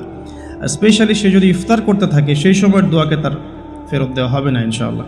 তো আমরা বেশি বেশি দোয়া করবো রমাদান মাসে ইনশাআল্লাহ আযজা ওয়া জাল। আমি দোয়ার জন্য একটা বই সাজেস্ট করছি, সেটা হচ্ছে হিসনুল মুসলিম। এই বইটার মধ্যে প্রচুর দোয়া দেয়া আছে এবং অথেন্টিক সবগুলোই মাশাআল্লাহ। শেষের দিকে কিছু ঝাড়ফুঁক অংশ আছে। কারো যদি চোখ লাগা বা বদনজর বা জিন ঘটিত সমস্যা থাকে বা তাবিজ কবজ জনিত কোনো সমস্যা থাকে, এগুলো ট্রুথ, এগুলো সত্য, এগুলো কোনো আনসাইন্টিফিক বিষয় নয়। আর কোনো কিছু আনসাইন্টিফিক হলেই যে ইসলামিক হবে না, এমনও নয় বিষয়টা। তো হিসনুল মুসলিম বইটা আপনারা কালেক্ট করতে পারেন। সেখানে প্রথম অংশ আছে দোয়া এবং জিকির অধ্যায়, এবং শেষের অংশটা আছে ঝাড়ফুঁক অধ্যায়। আপনারা মিনিমাম প্রথম অংশটুকু মুখস্থ করে ফেলতে পারেন। আর দোয়া করার সময় জায়গাগুলো বুঝে দোয়া করতে হবে, যে কখন কিভাবে দোয়া করলে দোয়াগুলো কবুল হবে। প্রথম কথা হচ্ছে যে দোয়া করার আগে আল্লাহ পাকের প্রশংসা করতে হবে, আল্লাহর হামদ প্রশংসা করতে হবে। সূরা ফাতিহা পড়ে নিতে পারেন একবার। দোয়া করার শুরুতে আপনি দরুদ পড়বেন, দরুদের ফলে দোয়া কবুল হয়। দরুদ না পড়লে দোয়াটা আসমানে গিয়ে ঝুলে থাকে, উঠিয়ে নেওয়া হয় না। যখন দরুদ পড়া হবে তখন দোয়াটা উঠিয়ে নেওয়া হবে। দোয়া করার কিছু টেকনিক আছে, যে কিভাবে কি দোয়া করলে কবুল হবে, কখন দোয়া করলে কবুল হবে, এগুলো বুঝে দোয়া করতে হবে। অনেকেই বলে দোয়া করেই যাচ্ছে, কবুল হচ্ছে না। কিছু বিষয় আছে হয়তো এই কারণে হচ্ছে না, হয়তো বা আল্লাহ পাক চাচ্ছেন এটা আপনার জন্য পরে পাওয়া উত্তম, সেই জন্য আপনি এখন পাচ্ছেন না। হয়তো বা আল্লাহ পাক আপনাকে পরকালে দিবেন বলে জমা রেখেছেন, হয়তো এই জন্যে পাচ্ছেন না। অথবা হয়তো আপনার আকীদায় শিরক আছে, হয়তো এই জন্য হচ্ছে না। হয়তো বা আমলে বেদায়াত আছে, এই কারণে হচ্ছে না। অথবা আপনার রিজিকে কোনো হারাম কিছু আছে, মেবি এই কারণে আপনার দোয়া কবুল হচ্ছে না। অথবা আপনি তাড়াহুড়া করছেন। তাড়াহুড়ার ব্যাখ্যায় নবী সাল্লাল্লাহু আলাইহি ওয়াসাল্লাম বলেছেন যে মানুষ বলে আমি দোয়া করেই গেলাম, আমার দোয়া কবুল হলো না। তো আমরা জেনে নিব যে কোন কোন জায়গায় কিভাবে দোয়া করলে দোয়া কবুল হবে। এই বইটার মধ্যে সবই দেয়া আছে, হিসনুল মুসলিম বইটার মধ্যে। তারপর আমি বলছি আমার ব্যক্তিগত ইলম থেকে কিছু কথা, সেটা হলো দোয়া করার আগে অবশ্যই আল্লাহর প্রশংসা করবেন, অ্যাটলিস্ট একবার আলহামদুলিল্লাহ বলে হাত তুলবেন। তারপরে আপনি নবী সাল্লাল্লাহু আলাইহি ওয়াসাল্লামের কাছে উপরে একবার দরুদ পড়বেন। আগে আল্লাহর প্রশংসা, তারপরে দরুদ। এরপরে আপনি নিজের পাপের ক্ষমা চাবেন। আগে আপনি পাপ করেন বা না করেন, আগে বলবেন রব্বিক ফিরলি, আল্লাহ আমাকে মাফ করে দাও, পাপ করেন বা না করেন। এটা সুলাইমান আলাইহিস সালামের সেই দোয়া থেকে আমি শিক্ষা নিয়েছি। সুলাইমান আলাইহিস সালাম যে বিখ্যাত দোয়ায় বলেছিলেন যে আল্লাহ আমাকে এমন মুলক এবং রাজত্ব দান করুন, যে মুলক আর রাজত্ব আপনি কাউকে কখনো দেননি। এই দোয়ার শুরুতে তিনি বলেছেন রব্বিক ফিরলি, আল্লাহ আমাকে মাফ করুন। তো এটা আদব, দোয়ার আদব হচ্ছে আগে নিজের ক্ষমা চাওয়া, আল্লাহর কাছে নিজের ভুলের ক্ষমা চাওয়া, তারপরে দোয়া করা। হামসানা, দরুদ, এরপরে আপনি ক্ষমা চাবেন। এবার আপনি দোয়াগুলো করবেন আপনার মন থেকে। আরবি দোয়া জানা থাকলে আরবিতে দোয়া করবেন, কারণ আপনি আপনার রবের সাথে আরবি দিয়ে কথা বলবেন, এর চেয়ে আসলে গর্বের কি হতে পারে? আরবি ভাষা কেন শিখব, কি দরকার আছে? এটা কি সাম্প্রদায়িকতা? আল্লাহ রাব্বুল আলামিনের আল্লাহ পাক যে ভাষায় কোরআন নাজিল করেছেন, আল্লাহ পাক যে ভাষায় কথা বলেছেন কোরআনে, সেই ভাষায় আমি আল্লাহর সাথে কথা বলছি, এর চেয়ে গর্বের কি আছে আমার জন্য? আরবি কেন শিখছি, কেন শিখব? এই ভাষা দিয়ে আমি আল্লাহর সাথে কথা বলব। জান্নাতে এই ভাষা চলবে, কোরআনে এই ভাষায় নাজিল হয়েছে, কবরে এই ভাষায় প্রশ্ন করা হবে, তা আমি কেন এই ভাষায় আল্লাহর সাথে কথা বলবো না? এর মানে এই নয় যে কেউ যদি আরবি না জানে অন্য ভাষায় দোয়া করতে পারবে না, এমনটা নয়। অবশ্যই কেউ যদি আরবি না জানে, বেসিক দোয়াগুলো না জানে, সে বাংলাতে দোয়া করতে পারে, কোনো সমস্যা নেই। ইংরেজিতে দোয়া করতে পারে, উর্দু দিয়ে দোয়া করতে পারে। ভাষাগত পার্থক্য আল্লাহর কাছে নেই, তবে আরবির মর্যাদা আছে। আর এটা আমার কাছে গর্বের বিষয় মনে হয় যে আমি আরবি দিয়ে আমার রবের সাথে কথা বলতে পারছি, আমি আরবি দিয়ে কথা বলছি। এবং আরবি দিয়ে দোয়ার ক্ষেত্রে আপনি এত ভালো করে মনের ভাব প্রকাশ করতে পারবেন অল্প শব্দে, যেটা হয়তো অন্য কোনো জায়গায় সম্ভব নয়।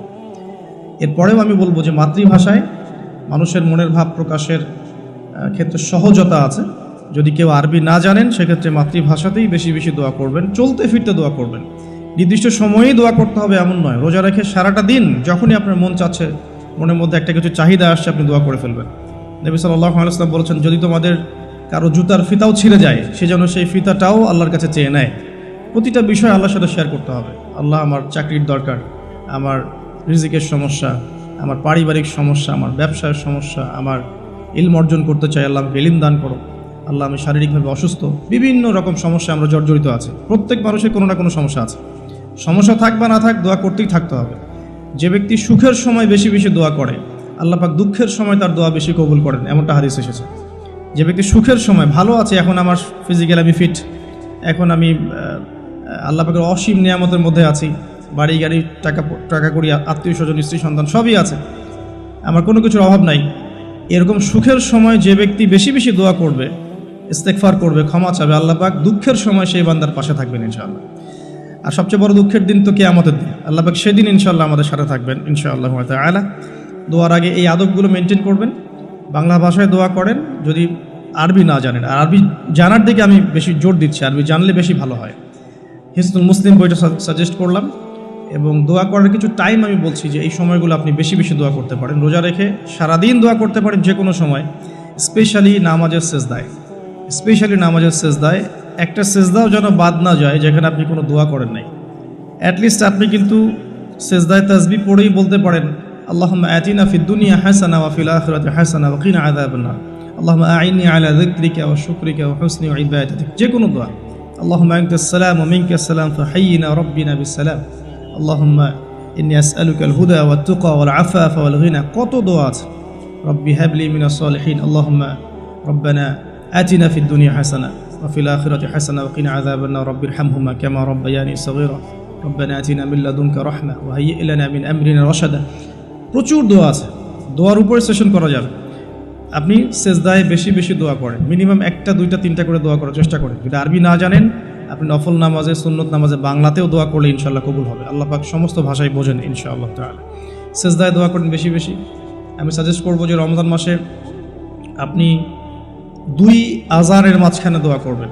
আজান হয়েছে, আজানের সময় দোয়া করলে দোয়া কবুল হয়ে যায়। আজান এবং একামতের মাঝখানে দোয়া করলে দোয়া কবুল হয়ে যায়। রমাদান মাসে লাইলাতুল কদর আছে, শেষ দশকের বেজর রাতগুলোর মধ্যে আমরা একে পাবো। যদি কেউ লাইলাতুল কদর পেয়ে যায়, সেই রাত্রে যে দোয়া করবে সে দোয়াগুলো কবুল হবে ইনশাআল্লাহ তাআলা। কাউকে ইফতার করানোর পর দোয়া করলে দোয়া কবুল হতে পারে ইনশাআল্লাহ। দান সাদাকা করার পর দোয়া করলে দোয়া কবুল হতে পারে ইনশাআল্লাহ। হয়তো বৃষ্টি হচ্ছে, আপনি বৃষ্টি দেখে দোয়া করলেন, দোয়া কবুল হবে ইনশাআল্লাহ। দোয়া কবুলের অনেক সময় আছে, অনেক মুহূর্ত আছে, অনেক আদব আছে। এগুলো আমি সাজেস্ট করে দিয়েছি, বইটার নাম হিসনুল মুসলিম। এই বইয়ের মধ্যে সব কিছু লেখা আছে, আপনারা একটু পড়ে নেবেন। আমি এখানে বেশি টাইম দিলে পর্দাগুলো কভার করতে পারবো না। আল্লাহ পাক আমাদেরকে বেশি বেশি দোয়া করার তৌফিক দান করুন, আমিন।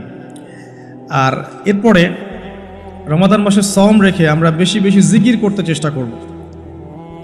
জিকির বলতে কি বোঝাচ্ছি? আল্লাহ রাব্বুল আলামিন তাকে ডাকার জন্যে, তাকে স্মরণ করার জন্য যে বিষয়গুলো মাধ্যম হিসেবে দিয়েছেন, এগুলো প্রত্যেকটাই কিন্তু জিকির। সলাতও এক প্রকার জিকির, আমাদের কোরআন তেলাওয়াতও এক প্রকার জিকির। আমরা এইখানে জিকির বলতে যা বোঝাচ্ছি সেটা হচ্ছে ডেইলি কিছু জিকির আমরা করি, যেগুলোর মধ্য দিয়ে আমরা আমাদের জিহ্বাকে তরতাজা রাখবো, সিক্ত রাখবো। আমরা সবসময় আজে বাজে কথা বলার চাইতে এই কোরআনের কথা, হাদিসের কথা বা আল্লাহ পাকের তাসবিহ তাহলিল, এগুলো তো অভ্যস্ত হলে পরে দেখবেন রমাদানের সওমের আধ্যাত্মিকত্ব বাড়ছে ইনশাআল্লাহ। এটা আপনি প্রমাণিত যে আপনি 1টা ঘন্টা অহেতুক কথাবার্তা বলেন কারোর সাথে, আপনার মনের নূরগুলো নষ্ট হয়ে যাবে। এবং আপনি 1টা ঘন্টা চুপ করে থাকেন, দেখবেন চুপ করে থাকার ফলে আপনার মধ্যে অনেক চিন্তা আল্লাহর পক্ষ থেকে ইনস্টল হচ্ছে। ভালো চিন্তাও আসে, আর শয়তানের পক্ষ থেকে খারাপ চিন্তাও আসতে পারে চুপ করে থাকলে। আর যদি আপনি বেশি বেশি জিকির করতে থাকেন, ফর এক্সাম্পল 100 বার সুবহানাল্লাহ, ফর এক্সাম্পল আলহামদুলিল্লাহ, আল্লাহু আকবার, লা হাওলা ওয়ালা কুওয়াতা ইল্লা বিল্লাহ, আস্তাগফিরুল্লাহ ওয়া আতুবু ইলাইহি, হাসবিয়াল্লাহ ওয়া নি'মাল ওয়াকিল। আপনি বলছেন লা ইলাহা ইল্লাল্লাহ, অথবা লা ইলাহা ইল্লাল্লাহ ওয়াহদাহু লা শারীকা লাহু, লাহুল মুলকু ওয়া লাহুল হামদু ওয়া হুয়া আলা কুল্লি শাইইন কাদির, সুবহানাল্লাহি ওয়া বিহামদিহি, সুবহানাল্লাহিল আযীম, অথবা সুবহানাল্লাহিল আযীম ওয়া বিহামদিহি। এরকম প্রচুর জিকির দেয়া আছে, কিন্তু এই বইয়ের মধ্যে দেয়া আছে। এগুলো যদি নিয়ম করে করি, আমরা একটা সময় ফিক্স করে করি যে আমি এই 1টা ঘন্টা ফজরের নামাজের পরে এই জিনিসগুলো করব, তাহলে কিন্তু আপনি আপনার রোজার মধ্যে ইফেক্টিভ বিষয়গুলো খুঁজে পাবেন। তবে আমি এটা সাজেস্ট করি যে আপনি চলতে ফিরতে এই কাজগুলো করবেন। ঢাকা শহরে আমরা যারা থাকি আমরা জ্যামের সাথে অভ্যস্ত। আমি বলবো যে জ্যাম যেমন একটা আযাব আমাদের জন্য, আমরা মানে বস্তুবাদিতার পিছনে বেশি ছুটছি, তো আল্লাহ পাক এই জন্য আমাদের সময়টাকে খেয়ে ফেলছে। যে এত দ্রুত তুমি দুনিয়ার দিকে ছুটতে চাও, থাকো, বসে থাকো এখানে। যত বেশি ছুটবেন তত বেশি আল্লাহ পাক পিছিয়ে দিবেন। দুনিয়ার দিকে আপনি যত বেশি ছুটবেন আপনাকে আল্লাহ পাক তত পিছিয়ে দিবেন। তবে মুমিনরা এটাকে নিয়ামত মনে করতে পারে। আপনি জ্যামে বসে এক পারা কোরআন তেলাওয়াত করতে পারবেন। আমি চেষ্টা করি, জ্যামে বসে আছেন আপনি এই তাসবিহ তাহলিলগুলো করতে পারেন। তাসবিহ একটা পকেটে রাখেন, আপনি বের করেন, জ্যামে বসে আছেন, 100 বার সুবহানাল্লাহ পড়তে আপনার 5 মিনিটও লাগবে না। 100 বার আলহামদুলিল্লাহ পড়তে পারেন বসে বসে, 100 বার আল্লাহু আকবার পড়তে পারেন, লা ইলাহা ইল্লাল্লাহ পড়তে পারেন, আস্তাগফিরুল্লাহ ওয়া আতুবু ইলাইহি 100 বার পড়তে পারেন, আল্লাহুম্মা সাল্লি আলা মুহাম্মাদ ওয়া সাল্লিম দরুদ পড়তে পারেন 100 বার। আপনি দেখবেন সময়টা কাজে লাগলো, আপনার কিন্তু সময়টা কাজে লাগলো, এবং আপনার মনের মধ্যে কিছু খারাপ চিন্তা চেতনা আসছিল, এটা দূর হয়ে গেল, মনটা শান্ত হলো, রিল্যাক্স থাকলেন, আল্লাহর নূর আসলো। এই কাজগুলোই একসাথে মিলে কিন্তু রোজাটাকে আপনার ইফেক্টিভ বানাবে। আগে শুধুমাত্র না খেয়ে থাকাটা আপনাকে খুব একটা রুহানিয়াত দিবে না। আল্লাহ পাক আমাদেরকে বেশি বেশি জিকির করার তৌফিক দান করুন, আমিন। আমি তারপরে বলবো সম রেখে ইস্তেগফার করতে হবে বেশি বেশি। ইস্তেগফার মানে আস্তাগফিরুল্লাহ ওয়া আতুবু ইলাইহি, এবং শুধু মুখে বলা নয়, বরং আমি একটা পদ্ধতি অবলম্বন করার চেষ্টা করছি, আমার কাছে এটা ইফেক্টিভ মনে হয়েছে বলে শেয়ার করছি। সেটা হলো আমি চেষ্টা করছি যে আমার জীবনে যে পাপগুলো হয়েছে আমার দ্বারা, যেগুলো আমার মনে পড়ছে, বড় বড় পাপ আমার মনে পড়ছে, আপনি কিন্তু আপনার পাপ মনে করতে পারবেন আপনি যে আপনি কি কি পাপ করেছেন, বড় বড় পাপ কিছু, সবগুলো হয়তো পারবেন না, কিছু কিছু পারবেন। তো একটা খাতা আমি নোট করার চেষ্টা করছি যে আমার জীবনে মেজর কি কি বড় বড় পাপ হয়েছে বলে আমার কাছে মনে হচ্ছে। তো এরকম পাপ আপনি একটা লিস্ট করতে পারেন, এবং যখন একটা পাপের কথা মনে হবে, এই পাপ সংক্রান্ত বিষয়গুলো কিন্তু মাথায় চলে আসবে, ওখানে আমার কি ভুল ছিল আসলে, এবং সেই ভুলটা যেন আমার পরিবারবর্গ না করে, এবং সেই ভুলটা যেন আমার বাচ্চারা না করে। ঠিক আছে? তো আমরা মিউজিক শুনেছি, লিখেছি যে হ্যাঁ মিউজিক শুনেছি, হয়তো বসে বসে খেলা দেখেছি, তো এগুলো কাজ করেছে। রাস্তাঘাটে চলতে ফিরতে আমাদের নজর এদিক ওদিকে চলে গিয়েছে। এমন কেউ নাই এখন এই বিশ্বে বসবাস করে যারা কখনো অনলাইনে ঢুকে একটা মেয়ের নগ্ন ছবি চোখে পড়েনি। এমনটা হয়েছে। আমরা কিন্তু নোট আউট করতেই পারি আমাদের পাপগুলো কী কী হয়েছে। নোট আউটগুলো করলে আমরা যেটা করতে পারি, এই রমাদানে ইন্ডিভিজুয়ালি একটা একটা করে পাপের কথা মনে করে আল্লাহর কাছে মাফ চাইতে পারি। যদিও বা এভাবে বললেও হয়ে যায় আল্লাহ আমার তুমি সমস্ত পাপ মাফ করে দাও, কিন্তু ইন্ডিভিজুয়ালি যখন বলবেন তখন আপনি ফিলটা পাবেন যে আমি ওই পাপটা করেছিলাম, এইটা ঠিক হয়নি, ওইটা ঠিক হয়নি। তখন ইনশাআল্লাহ তাআলা ইস্তেগফারটা পারফেক্ট হবে, এবং ইস্তেগফারের ভিতরে একটা প্রাণ আসবে ইনশাআল্লাহ। শুধু মুখে বলবো না যে আস্তাগফিরুল্লাহ ওয়া আতুবু ইলাইহি। তো আমি এটা চেষ্টা করছি লিখে ফেলার জন্য। তো এখানে দুটো বিষয় আসবে, একটা হচ্ছে আমার কিছু আল্লাহর সাথে জড়িত পাপ, এবং আল্লাহর সাথে জড়িত পাপগুলো কিন্তু মাফ পাওয়া খুব সহজ। মুখলেসভাবে তওবা করলেই আল্লাহ পাক মাফ করে দিবেন ইনশাআল্লাহ। এবং আল্লাহ রাব্বুল আলামিন এমনও বলেছেন যে আমি এই পাপগুলোকে নেকি দিয়ে পরিবর্তন করে দেব, এটা আল্লাহ পাক বলেছেন। আরেকটা বিষয় আছে, আল্লাহ পাকের কিছু হক নষ্ট করেছি, যেমন নামাজ, হয়তো একটা সময় নামাজ পড়ি নাই, একটা সময় রোজা রাখি নাই, একটা সময় দেখা গেছে কেউ জাকাত দেয় নাই, ইত্যাদি। এগুলোর জন্যে দুটো অপশন, এখানেও দুটো অপশন। কিছু কিছু আলেম বলেছেন যে এর জন্যে খালেস তওবাই যথেষ্ট, এর কাফফারার দরকার নাই। আবার কিছু কিছু আলেম বলেছেন যে নামাজ যতগুলো কাজা হয়ে গেছে এগুলোকে হিসেব করে কাজা আদায় করে দেয়া। এরকম দুটো স্কুল অফ থট কিন্তু আছে, আমি এটা ঘাটাঘাটি করেছি। তবে আমি সবশেষ যার মতটাকে বেশি প্রাধান্য দিয়েছি এই পর্যন্ত, সেটা হচ্ছে আল্লামা তাকি উসমানী দামাত বারাকাত। তার বইয়ের মধ্যে তাসাউফ আত্মশুদ্ধি বইটার মধ্যে লেখা আছে যে এটা সবচেয়ে বেশি উত্তম হবে যদি কেউ তার জীবনের নামাজ এবং সওম এবং যাকাত এগুলোর হিসেব করে তওবা করার পরে আদায় করে দেওয়ার চেষ্টা করে। এবং ইনশাআল্লাহ আমি সে চেষ্টা করব, আপনারাও সে চেষ্টা করেন, এটা অনুরোধ করবো আর কি। এতে করে উনি এই কথাটা এই জন্য বলেছেন যে একজন মানুষ অমুসলিম ছিল, মুসলিম হয়েছে, তখন না হয় তার সমস্ত গুনাহ মাফ হয়ে যাবে। কিন্তু আমরা মুসলিম ছিলাম, 1 বছর 2 বছর নামাজ পড়েন নাই, এই গুনাহটা কীভাবে মানে কাফফারা না দিলে মাফ হতে পারে? উনার যুক্তি এটা। তো যদিও অনেক আলেম বলেছেন যে তওবা করলে মাফ হয়ে যাবে, আল্লাহ পাক মাফ করে দিবেন, বেশি বেশি নফল নামাজ পড়লে ঘাটতি পূরণ হয়ে যাবে, কিন্তু ফরজের ঘাটতিগুলো ফরজ দিয়ে আদায় করাটা উত্তম হবে বলে আমার মত। আল্লাহ পাক আমাদেরকে সাধ্যমতো করার তৌফিক দান করুন। আরেকটা অপশন আছে, রমজান মাসে উমরা করতে পারেন। রমজান মাসে যদি উমরা করতে পারেন বা সুযোগ হয়, আল্লাহ যদি তৌফিক দান করেন, সেখানে একটা সুবিধা আছে। যেমন মক্কায় এক ওয়াক্ত নামাজ পড়লে আপনি অনেক ওয়াক্তের নেকি পাচ্ছেন, এবং মদিনাতেও এক ওয়াক্ত নামাজ পড়লে আপনি 1000 ওয়াক্তের নেকি পাচ্ছেন। তো এখানে কিন্তু ওই কাফফারাটা আদায় হয়ে যাবে ইনশাআল্লাহ। এটা একটা সুযোগ। সোমরা করতে যেতে পারেন, আর যদি যান আমাকেও সাথে নিয়ে যায়, আল্লাহ পাক তৌফিক দান করুন। ঠিক আছে। আর আরেকটা বিষয় আছে, পাপের লিস্ট করতে গিয়ে আমি যেটা দেখেছি সেটা হচ্ছে যে কিছু পাপ থাকবে যেগুলো মানুষের সাথে সম্পৃক্ত, এগুলো সবচেয়ে ডেঞ্জারাস। কিছু পাপ আছে আমাদের জীবনে যেটা মানুষের সাথে সম্পৃক্ত, যেমন আমি বা আপনি কারো গীবত করেছি, বা আমি বা আপনি কারো সম্মানহানি করেছি, বা আমি বা আপনি কাউকে অপবাদ দিয়েছি, বা কারো টাকা পয়সা লুটতরাজ করে খেয়ে ফেলেছি, বা কারো সম্পত্তি আত্মসাৎ করেছি, বা কারো প্রতি জুলুম করেছি। এক কথায় হাক্কুল ইবাদ, কোনো মানুষের হক নষ্ট করেছি। এই জায়গাটাতেই সমস্যা এবং ডেঞ্জারটা সবচেয়ে বেশি।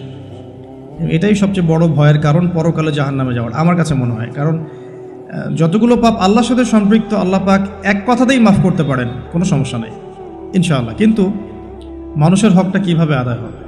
যতক্ষণ পর্যন্ত না তার হক তাকে ফিরিয়ে দিচ্ছি, যদি কারো অর্থ সম্পদ নষ্ট করে থাকি, তাকে ফিরিয়ে দেয়া অথবা তার পরিবারকে ফিরিয়ে দেয়া বা তার পক্ষ থেকে দান সদকা করা, এছাড়া কোনো অপশন দেখা যায় না। কাউকে গালি দিয়েছি, তার কাছ থেকে ক্ষমা নিয়ে নেওয়া অথবা তার জন্য দোয়া করা, এছাড়া কোনো অপশন দেখা যায় না। তো আমি একটা দোয়া আপনাকে শিখাই দিচ্ছি ইনশাআল্লাহ। আশা করা যায় এই দোয়ার বরকতে আল্লাহ পাক আপনাকে সুযোগ তৈরি করে দিবেন যাতে করে আপনি তার হক তাকে ফিরাই দিতে পারেন ইনশাআল্লাহ তাআলা। সেটা হলো আল্লাহুম্মা কফিনি বিহালালিকা আন হারামিক ওয়া আগনিনি বিফদলিকা আম্মান সিওয়াক। এই দোয়াটা যে বেশি বেশি করবে ইনশাআল্লাহ তাআলা, আলী রাদিয়াল্লাহু আনহু বলেছেন যে তার যদি পাহাড়ের সমান ঋণ থাকে, আল্লাহ পাক সেটাও পরিশোধ করার ব্যবস্থা করবেন ইনশাআল্লাহ। তো এটা ডেঞ্জারাস এই কারণে, যদি এগুলো আমরা দুনিয়াতে মিটিয়ে না যেতে পারি, তাহলে পরকালে এই ব্যক্তিরা আমাদের সামনে দাঁড়িয়ে থাকবে। সে আমাকে মিথ্যা অপবাদ দিয়েছে, সে আমার গীবত করেছে, সে আমার টাকা পয়সা নিয়ে দেয়নি, সে আমাকে গালি দিয়েছে, সে আমার উপর জুলুম করেছে। এরকম প্রচুর মানুষ কিন্তু কিয়ামতের মাঠে দাঁড়িয়ে থাকবে, এবং অনেক মানুষ কিয়ামতের মাঠে পাহাড়ের সমান নেকি নিয়ে উঠবে। ওঠার পরেও তাদের নেকি থেকে এই মানুষগুলোর হক আদায় করে দেওয়া হবে। যদি হক আদায় করতে গিয়ে নেকি শেষ হয়ে যায়, তখন এই মানুষগুলোর যে গুনাহ, এটা এই মানুষদের উপর চাপিয়ে দেওয়া হবে। এটা ডেঞ্জারাস। অনেক অনেক নেকির কাজ করেও পরকালে মিসকিন হওয়াটা নিতান্তই হতভাগ্য। আমরা চাই না আল্লাহ পাক এই কাতারে আমাদের অন্তর্ভুক্ত করুন না। একটু চিন্তা করে দেখেন, কেউ যদি কাউকে রেপ করে, তাহলে সে কত বড় সম্মানের ঋণগ্রস্ত হয়ে গেল, যেটা কখনো তার পক্ষে শোধ করা সম্ভব না। এই জিনিসটা যদি মাথায় থাকে, এই হাদিসটা যদি মাথায় থাকে যে কিয়ামতের মাঠে সবচেয়ে বড় মিসকিন তারা যারা অন্যের কাছে দায়বদ্ধ থাকবে, নামাজ রোজা হজ জাকাত সমস্ত নেকি নিয়ে ওঠার পরেও কারো হক নষ্ট করার দায়ে সে জাহান্নামে চলে যাবে ওদের গুনার ভার নিয়ে। এই জিনিসটা সবচেয়ে ডেঞ্জারাস। এই কারণেই আসলে কম কথা বলা উচিত, এবং কম মানুষের সাথে মেশা উচিত, এবং মুখ বন্ধ রাখাই ভালো। বেশি না বলা, বেশি কিছু ভাবতে না যাওয়া, বেশি গেজ না করা। এবং অনলাইন এমন একটা প্ল্যাটফর্ম যেটা আমাদের এই সুযোগটা বাড়িয়ে দিয়েছে, যাতে করে আমরা নির্দ্বিধায় একে অপরের গীবত সমালোচনাকে একটা ট্রেডিশন মনে করছি, বাট এগুলোর বড় শাস্তি আমাদের জন্য অপেক্ষা করছে। আল্লাহ পাক এগুলো থেকে আমাদেরকে হেফাজত করুন, আমিন। মানুষের সাথে জড়িত পাপ থেকে আল্লাহ পাক আমাদেরকে বাঁচাক। আর যদি সম্ভব হয় রমজান মাসে আমভাবে ক্ষমা চেয়ে নেওয়া উচিত। যেমন পরিবারবর্গকে ডেকে বলা যেতে পারে যে আমার দ্বারা যদি তোমাদের কোনো হক নষ্ট হয়ে থাকে, তোমরা আমাকে মাফ করে দিও। ঠিক আছে। যদি একজন রাষ্ট্রের নেতা হয়ে থাকে, তার বলা উচিত সবার সামনে যে আমি আমার দায়িত্ব পালন করার চেষ্টা করেছি আমার সাধ্যমতো। যদি আমার দায়িত্ব পালনে কোনো রকম হক নষ্ট হয়ে থাকে তোমাদের কারো, আমার উপর কোনো অভিযোগ থেকে থাকে, আমাকে মাফ করে দিও। আমভাবে ক্ষমা চেয়ে নেওয়াটা ভালো হবে রমাদান মাস। কারণ এই মাস, ওই যে আমি একটা হাদিস বলছি, সেই ব্যক্তি হতভাগা যে ব্যক্তি এই মাস পেয়েছে কিন্তু নিজের গুনাহ মাফ করাতে পারলো না। আমার গুনাহ তো আমি আল্লাহর কাছে মাফ করালাম, কিন্তু মানুষের সাথে জড়িত হকটা কীভাবে মাফ করাবো, এই বিষয়টা বুঝতে হবে। আল্লাহ পাক আমাদেরকে ইস্তেগফার করার তৌফিক দান করুন রমজান মাসে, আমিন। এবং অন্যের হক পরিশোধ করে দেওয়ার তৌফিক দান করুন, আমিন। আমাদেরকে তৌফিক দান করুন, আমিন। আরেকটা পয়েন্ট লিখেছি, বেশি বেশি নফল দান সদকা করা। রমাদান মাসে বেশি বেশি করে নফল দান সদকা করার চেষ্টা করা যেতে পারে। আমরা একটা রেস্টুরেন্টে বসলেই কিন্তু 400-500 টাকা বিল তুলে ফেলি। হ্যাঁ, আমরা তো এমনও চা খেয়েছি যে চায়ের দাম 220 টাকা, এটা ঢাকাতেই পাওয়া যায় এয়ারপোর্টে, স্পেশাল চা 220 টাকা আর কি। মানে কখনো কখনো এমনও হয়, এমনও ডাকাতি হয় যে আমি এটাকে এভাবে ব্যাখ্যা করতে পারি যে ধরেন একজন মানুষ প্রচণ্ড ক্ষুধার্ত, এত বেশি ক্ষুধার্ত যে তাকে আপনি যা দিবেন তাই খেয়ে ফেলবে। একজন ব্যক্তি 7 দিন কিছুই খায়নি, সে কোনো অন্যের সংস্থান তার ছিল না, 7 দিন কিছুই খায়নি, সে প্রচণ্ড ক্ষুধার্ত। এখন আমি তার সামনে 1 প্লেট ভাত নিয়ে গিয়ে বলছি যে এই 1 প্লেট ভাতের দাম হচ্ছে 3000 টাকা, তুই খাইলে খা, না খাইলে যা। এখন আপনি বলেন, যে ব্যক্তি এভাবে তার রিজিক অন্বেষণ করছে, এ রিজিক কি হালাল না হারাম? এগুলোই চলছে। আপনি এখন 1 প্লেট ভাত খেতে যান, এখন 1 প্লেট ভাতের দাম 10 টাকা। কিন্তু যখন আপনার প্রচণ্ড ক্ষুধা লেগেছে, এখন খেতেই হবে আপনাকে, এখন এই ভাতের প্লেটের দাম 1000 টাকা। খেলে খান, না খেলে যান। যদি না খান আপনি, তাহলে এটা আমি অন্য কাউকে খাওয়াবো যার 1000 টাকা না, বরং 4000 টাকা দিয়ে খাওয়ার সামর্থ্য আছে। এগুলোই চলছে, কোটটাই পুরো ডাকাতি। আল্লাহ পাক এইসব ডাকাতদেরকে হেদায়েত করুন, অথবা এদেরকে তাদের পাপের শাস্তি প্রদান করুন। এরপরে আমি বলবো যে বিষয়টা, সেটা হলো যে রমাদান মাসে কিছু প্রজেক্ট করেন আপনারা যাদের সামর্থ্য আছে। ইফেক্টিভ রমাদানের জন্য কিছু প্রজেক্ট করতে পারেন, যেমন ইফতার প্রজেক্ট। যেমন আপনারা অনেকেই সামর্থ্যবান আছেন, অনেকের অনলাইন সেকশনে হয়তো পেজ আছে, গ্রুপ আছে। আমি জাস্ট পরামর্শ দিতে পারি, আপনারা কাজ করতে পারেন। যে যার জায়গা থেকে একটা ফ্যামিলির 1 মাসের ইফতারে কত টাকা যেতে পারে? হয়তো 2000, 2500, 3000, এতটুকু টাকা যাবে।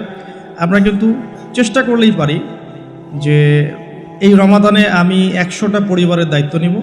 100টা পরিবারের জন্য যে টাকাগুলোর প্রয়োজন, সেটা আমি অনলাইনের মাধ্যমে মানুষের কাছ থেকে কালেক্ট করতে পারি, অফলাইনেও করতে পারি, করে ইফতার প্যাকেজ রেডি করতে পারি, করে 100টা পরিবারকে পৌঁছে দিতে পারি। এতে করে যেটা হবে, আপনি অন্যকে ইফতার করাচ্ছেন, অন্যের ইফতার করানোর ফলে ওই রোজার নেকিটা কিন্তু আপনি পাচ্ছেন। এটা কিন্তু হাদিস, যে কেউ যদি কাউকে ইফতার করায়, ওই ইফতার করানোর নেকিটা, ওই রোজার নেকিটা আপনি কিন্তু পেয়ে যাবেন। আপনাকে এক্সট্রা দেওয়া হবে, আল্লাহ পাক তার নেকি থেকে আপনাকে দিবেন না, এক্সট্রা একটা রোজার নেকি আপনি পাবেন ইনশাআল্লাহ। তো রমাজানের সাদাকা প্রজেক্ট করতে পারেন, এবং ঈদের প্রজেক্টও করতে পারেন। ঈদের সামগ্রী অনেক মানুষের কেনার সামর্থ্য নাই, অনেক মানুষেরই নাই। আপনি ঈদের সময় ঈদের খুশি একটা প্রজেক্ট করতে পারেন। এখানে আপনি টাকা কালেক্ট করলেন, পরিবার ওয়াইজ কত টাকা করে লাগে ভাগ করলেন, ভলেন্টিয়ার ক্রিয়েট করলেন, দিয়ে আসলেন বাড়ি বাড়ি। এই কাজগুলো এখন অমুসলিমরা করছে না, খ্রিস্টানরা করছে না, অনেক এনজিও করছে না। এই মানব সেবামূলক কাজগুলো থেকে মুসলিমরা পিছিয়ে পড়ছে বলেও কিন্তু অনেকেই ওই দিকে আকৃষ্ট হচ্ছে এবং ওদিকে গিয়ে নিজের ধর্ম বিক্রি করে দিচ্ছে। আপনারা দেশের বিভিন্ন জায়গায় ঘুরতে থাকেন, এগুলো বুঝবেন যে সমাজ সেবার নামে অনেকেই মানুষকে কনভার্ট করেছে ইসলামের থেকে অন্য ধর্মে। সো আমাদের উচিত বেশি বেশি সোশ্যাল ওয়ার্ক করা, গাছ লাগানো, বেশি বেশি উচিত রক্তদান কর্মসূচি করা, সোশ্যাল কাজ করা, এতিমদের জন্য কোনো প্রজেক্ট করা, বিধবাদের জন্য কোনো প্রজেক্ট করা, মেয়েদের জন্য কোনো সেলাই মেশিনের প্রজেক্ট করা, কর্মসংস্থানের প্রজেক্ট করা। স্পেশালি রমাদানে আপনারা চাইলেই রমাদানের ইফতার প্রজেক্ট করতে পারেন, ঈদের খুশি একটা প্রজেক্ট করতে পারেন। যাদের সামর্থ্য আছে আপনারা কিন্তু করতে পারবেন, আল্লাহ পাক তৌফিক দান করুন, আমিন। আমি এরপরে লিখেছি অন্যকে ইফতার করানো, যেটা আমরা মসজিদের উদ্যোগে করতে পারি, মাদ্রাসার উদ্যোগে করতে পারি। প্রত্যেকটা রমাদানের আসর থেকে মাগরিব পর্যন্ত স্থানীয়ভাবেই আপনারা কিন্তু তালিমের আয়োজন করতে পারেন, তালিমি বৈঠক করতে পারেন। আসরের নামাজ শেষ হয়ে গেছে, এখন যে কোনো একটা টপিকে বা একটা দুটো হাদিস নিয়ে বা একটা কোরআনের আয়াতকে নিয়ে ইমাম সাহেব আধা ঘন্টা 1 ঘন্টা কথা বলবেন, এবং কথা বলা শেষ হয়ে গেলে আমরা সবাই যারা মসজিদে আছি একসাথে বসে ইফতার করে বাসা যাব। এতে করে কিন্তু একটা সামাজিক হৃদ্যতা তৈরি হবে, রমাদানকে এনজয় করা যাবে। তো এটা আমরা করতে পারি, অন্যকে ইফতার করানো। আর আমি পয়েন্ট আউট করেছি একটা বিষয় স্পেশালি, সেটা হচ্ছে রমজান মাসে আত্মীয়তার বন্ধনগুলো জোড়া লাগাবেন। রমাদান মাসে যে ব্যক্তি আত্মীয়তার বন্ধনগুলো জোড়া লাগাতে পারবে না, অন্য কোনো মাসে সম্ভব হবে না হয়তোবা, ইল্লা মাশাআল্লাহ। রমজান মাসে সবার মন নরম থাকে, ইমানের তেজ বেশি থাকে, মানুষ পরকালমুখী কাজ বেশি করে। এই সময়টাই উত্তম সময় পরিবারের মধ্যে ফাটলগুলোকে জোড়া লাগানোর এবং আত্মীয়তার বন্ধনগুলোকে জোড়া লাগানোর। কেন করব? কারণ আমি আমার স্বার্থে করব। আল্লাহ রাব্বুল আলামিন বলেছেন, তার নবীর মাধ্যমে আমাদেরকে বলেছেন যে কেউ যদি পছন্দ করে তার রিজিককে প্রশস্ত করা হোক এবং তার নেক হায়াতকে লম্বা করা হোক, সে যেন আত্মীয়তার সম্পর্ক বজায় রাখে। আমি আবার বলছি, কেউ যদি পছন্দ করে, কেউ যদি চায় যে আমার রিজিকটা প্রশস্ত হোক এবং আমাকে আল্লাহ পাক লম্বা নেক হায়াত দান করুক, কেউ যদি এটা চায়, সে যেন আত্মীয়তার সম্পর্কটা বজায় রাখে। আর এক সৌভাগ্যবান ব্যক্তিদের সংজ্ঞায় একটা হাদিস এসেছে, যে লিমান তালা উমরুহু ওয়া হাসুনা আমালু, যে ব্যক্তির হায়াতকে, নেক হায়াতকে লম্বা করা হয়েছে এবং নেক আমল বেশি বেশি করার তৌফিক দেওয়া হয়েছে, এই ব্যক্তি সবচেয়ে বেশি সৌভাগ্যবান। তো এর জন্য একটাই অপশন আছে, সেটা হলো আত্মীয়তার সম্পর্ক বজায় রাখা। আর যে ব্যক্তি আত্মীয়তার সম্পর্ককে ছিন্ন করবে, আল্লাহ রাব্বুল আলামিন তার সাথে সম্পর্ক ছিন্ন করবে। আত্মীয়তার সম্পর্ক ছিন্নকারী কিন্তু জান্নাতে যাবে না। আর আমাদের এই সোকল্ড মডার্ন ওয়ার্ল্ডের মধ্যে আমরা এটা খুব বেশি দেখি যে আত্মীয়তার বন্ধনগুলো কিন্তু ভেঙে যাচ্ছে। আপনাদের ঢাকাতে প্রতি 24 ঘন্টায় 42টা ডিভোর্সের ঘটনা ঘটে, এটা আমি পড়াশোনা করেছি। প্রতি 24 ঘন্টায় 39 থেকে 42টা ডিভোর্সের ঘটনা ঘটে এই শহরে, অনলি এই শহরে। সো এখন কিন্তু সম্পর্কগুলো আর আগের মতো নাই, সম্পর্কগুলো স্বার্থকেন্দ্রিক হয়ে গেছে। মানুষের অবস্থানগুলোকে বেশি মূল্যায়ন করছে আর কি, এবং সবাই সবার স্বার্থটা দেখার চেষ্টা করে। লাভ লসের হিসেব আমরা বেশি করতে চাই, ছাড় দেওয়ার মানসিকতা আমাদের মধ্যে কম, সবর কম। আর এই টেকনোলজিক্যাল রেভলিউশন আমাদেরকে মেন্টালি অস্থির করে ফেলেছে আর কি। আমরা মানসিকভাবে স্থির না, খুব অস্থির, দ্রুত সিদ্ধান্ত গ্রহণ করতে চাই, দ্রুত রেজাল্ট পেতে চাই। সব মিলিয়ে আসলে আমরা একটা প্যানিক সিচুয়েশনের মধ্যে আছি। সম্পর্কগুলো খুবই ঠুনকো হয়ে যাচ্ছে দিন দিন। খেয়াল করে দেখেন, আমাদের আগের জেনারেশনের সম্পর্কের যে বেসগুলো ছিল এখনকার কিন্তু এটা নাই। সো রমজান মাস সে উত্তম সময় পরিবার এবং আত্মীয়র মধ্যে একটা সম্পর্কে বন্ড তৈরি করে, স্পেশালি ঈদের হাদিয়া পাঠানো, জামা বা কাপড় বা হাদিয়াগুলো গিফট পাঠানো। এতে করে দেখবেন যে একটা ভালোবাসার বন্ধন তৈরি হবে ইনশাআল্লাহ। মুসলিম সমাজের ঐক্যই সব কিছু, ঐক্য নাই মুসলিম সমাজের কিছুই নাই। আল্লাহ পাক আমাদেরকে বোঝার তৌফিক দেখ। রমজান মাসে একটা পয়েন্ট লিখেছে, আমি পরিবারকে টাইম দিবেন, অবশ্যই পরিবারকে টাইম দিবেন। আমরা যেটা করি মানি মেকিং মেশিনের মতো সকালে বের হই, রাত্রে বাসায় ঢুকি, এই কাজটা করবেন না। দুনিয়ার ব্যস্ততাকে কমিয়ে আনুন, যতটুকু রিজিকে আপনার হয়ে যায় অতটুকুতে সন্তুষ্ট থাকুন। পরিবারকে টাইম দেন, স্ত্রীকে সময় দেন, মাকে সময় দেন, বাবাকে সময় দেন, স্পেশালি বাসার ছোটদেরকে সময় দেন, বাচ্চাদেরকে সময় দেন, ছোট ভাই বোনদেরকে সময় দেন। তাদেরকে রমজানের রোজা রাখতে উৎসাহিত করেন। নিষেধ করবেন না যে না খেয়ে থাকলে অসুস্থ হয়ে যাবে, এমন হবে না। ওরা এনজয় করবে। দেখবেন ছোট্ট মেয়ে, তাকে বলবেন যে তুমি দুপুর পর্যন্ত না খেয়ে থাকো, তোমার একটা রোজা হবে। অ্যাটলিস্ট ও শিখলো যে কী হলো, আজকে কয়টা রোজা করেছে, আজকে 3টা করেছে, মানে 3বার ভাত খাইছে সে, তারপরে 3টা রোজা হয়েছে আজকে। দেখবেন ও পরের বছর ঠিকই একটা রোজা রেখে ফেলছে। আমরা যখন 5 বছর 7 বছর বয়স, তখনও কিন্তু আমরা রোজা রেখেছি। আমাদেরকে উৎসাহ দেওয়া হতো যে একটা রোজা রাখলে তোমাকে 500 টাকা দেওয়া হবে। 500 টাকা তখন অনেক কিছু, 500 টাকা অনেক কিছু। তোমাকে একটা রোজা রাখলে তোমাকে একটা খরগোশ কিনে দেওয়া হবে, এরকম আমাদেরকে অফার দেওয়া হতো। তোমাকে একটা কিছু ওই যে ছোট ছোট পাখি আছে, এই পাখিগুলো কিনে দেওয়া হবে যে রোজা থাকো। তো ছোটদেরকে উৎসাহিত করা উচিত, ছোটদেরকে আমরা উৎসাহিত করব, ডিসকারেজ করব না। ওরা পারবে ইনশাআল্লাহ, ওদের মধ্যেও সেই ক্ষমতা আছে। আস্তে আস্তে আস্তে দেখবেন যে ওরা করতে করতে শিখে ফেলবে ইনশাআল্লাহ। ছোটদেরকে রমজান মাসে আপনি হাতে করে হাত ধরে নিয়ে যাবেন মসজিদে, জামাতে নামাজ পড়ানোর জন্য নিয়ে যাবেন, 2-1 বার হলো তারাবিতে নিয়ে যাবেন। ওরা খেলুক সেখানে, ওরা ওখানে গিয়ে দুষ্টামি করে, কোনো সমস্যা নাই। আমরা খুব ধমক দিই ওদেরকে, তাড়িয়ে দিই। এই কাজটা টোটালি একটা বাজে কাজ। এবং অন্য মুসলিম কান্ট্রির মসজিদগুলোতে গিয়ে দেখবেন তারা কিন্তু উৎসাহিত করে। ইভেন হারাম শরীফে গিয়ে দেখবেন এই মাতাফের পাশে যখন যে বিশাল যে ফ্লোর আছে, এখানে বাচ্চা কাচ্চারা অনেক জোরে জোরে দৌড়ায়, চকলেট খায়, বেলুন নিয়ে খেলে, ওখানে কত কি করে। আমরা নিজেরাও খেলেছি ওদের সাথে। তো পরিবেশটাই দেখে মনে হয় মাশাআল্লাহ ইসলামিক একটা রুহানিয়াত পরিবেশ, ইসলামী সংস্কৃতির পরিবেশ। সো আমরা মনে হয় বাচ্চাদের প্রতি বেশি জুলুম করে ফেলি আর কি। বাচ্চাদেরকে এত ধমক দেওয়া যাবে না, ওদেরকে সময় দিতে হবে, ওদেরকে রোজা রাখতে উৎসাহিত করা উচিত, গিফট দেওয়া উচিত, এবং ওদেরকে বোঝানো উচিত যে এগুলো আমরা করছি আল্লাহর জন্যে, আল্লাহকে চিনতে শেখানো উচিত। আমি লুকমান হাকিমের প্যারেন্টিং নিয়ে একটা লেকচার দিয়েছিলাম, ওখানে আপনারা দেখতে পারেন যে লুকমান আলাইহিস সালাম কীভাবে তার সন্তানকে উপদেশ দিচ্ছেন। তো ওভারঅল বাচ্চাদেরকে টাইম দেওয়া এবং তাদেরকে উৎসাহিত করা আমার মনে হয় রমজানের সৌন্দর্য আরও বৃদ্ধি করবে ইনশাআল্লাহ তাআলা। আরেকটা পয়েন্ট আছে, সেটা হলো দুনিয়ার ব্যস্ততা আপনাকে কমিয়ে আনতে হবে রমজান মাসে, এবং টেকনিক্যাল কিছু কাজ করা উচিত, যেমন বাজারঘাট এগুলো আগে করে ফেলতে পারেন যাতে করে আপনাকে কম বাজারে যেতে হয়। যদি আপনার কাছে সামর্থ্য থাকে ঈদের শপিং করে ফেলা, যাতে করে লাইলাতুল কদর আপনার মিস না হয়। লাইলাতুল কদর মিস হওয়ার সবচেয়ে বড় রিজন কি আমাদের দেশে? লাস্টের দশকে মার্কেটে থাকা, এটা সবচেয়ে বড় রিজন। অনেকে মার্কেটে ঢুকলে একবার বেরোতে চায় না, সাথে ওয়াইফকে নিয়ে গেলে আরও মুশকিল আছে। আপনি বেরোতে চাইলেও সে বেরোতে দিবে না, এটা হয়নি, ওটা ম্যাচিং হয়নি, ওইটা ম্যাচিং করতে হবে, এটা করতে হবে, অবস্থা খারাপ। আর কখনোই আপনি আপনার স্যালারিকে নিয়ে মেয়েদের হাতে তুলে দিয়েন না যে যাও তোমার মার্কেটে গিয়ে শপিং করে আসো, এই কাজটা করতে যায় না। নিজেও নিজের সওম আর আধ্যাত্মিকত্ব নষ্ট করবে, আরও 10 জনের রোজার নষ্টের ভাগিদার হয়ে যাবে। এই জায়গায় আরেকটা কথা আমি অ্যাড করব যে আমাদের পরিবারবর্গের মহিলারা যেন রমজান মাসে বেপর্দায় না থাকে। রমজান মাসে বেপর্দায় না থাকে মানে এই মাসে অভ্যস্ত হয় যাতে সারা বছর কিভাবে আমি পর্দায় থাকতে পারি। রমাদান মাসে খাস পর্দায় চলে আসা উচিত, তাদের বোরখাগুলোর পর্দাও ঠিক করা উচিত। তাদের আমি তো আসলে এই বিষয়ে বেশ কথা বলেছি, তাদের কথা, তাদের হাঁটা চলা, তাদের চোখের চাহনি, তাদের অঙ্গভঙ্গি, প্রতিটা বিষয়ের মধ্যেই পর্দা আছে। আসলে শুধুমাত্র কাপড়ের পর্দা বোঝানো হচ্ছে না এখানে, তাদের কথা, তাদের মেন্টালিটি, ওদের আচরণ, হাঁটা চলা, ওঠা বসা, চাহনি সব কিছুই পর্দার অন্তর্ভুক্ত। এই বিষয়টা আমাদের মা বোনদেরকে বুঝতে হবে যে পর্দা শুধুমাত্র পোশাকের নাম নয়, এটা একটা মানসিকতার নাম, যে আমি নিজের লজ্জাশীলতার প্রকাশ ঘটাবো, এটাই হচ্ছে পর্দা। এরপর তো একটা পোশাক লাগবেই, এবং সেটা হবে ঢিলে ঢালা পোশাক, এত বেশি টাইট ফিটিং না যে গায়ের কাঠামো বোঝা যায়, এত পাতলা নয় যে বাইরে থেকে ভিতরের অঙ্গ দেখা যায়, অমুসলিমদের সাথে সাদৃশ্যপূর্ণ নয়, এবং মেয়েরা ছেলেদের পোশাক পরতে পারবে না, যেটা আমাদের শহরে ফ্যামিলিস্ট রেভলিউশনের মাধ্যমে ছড়িয়ে গেছে। এবং এই শহরে চলে কিভাবে আমরা চোখের পর্দা করব, এটা একটা বড় চ্যালেঞ্জ।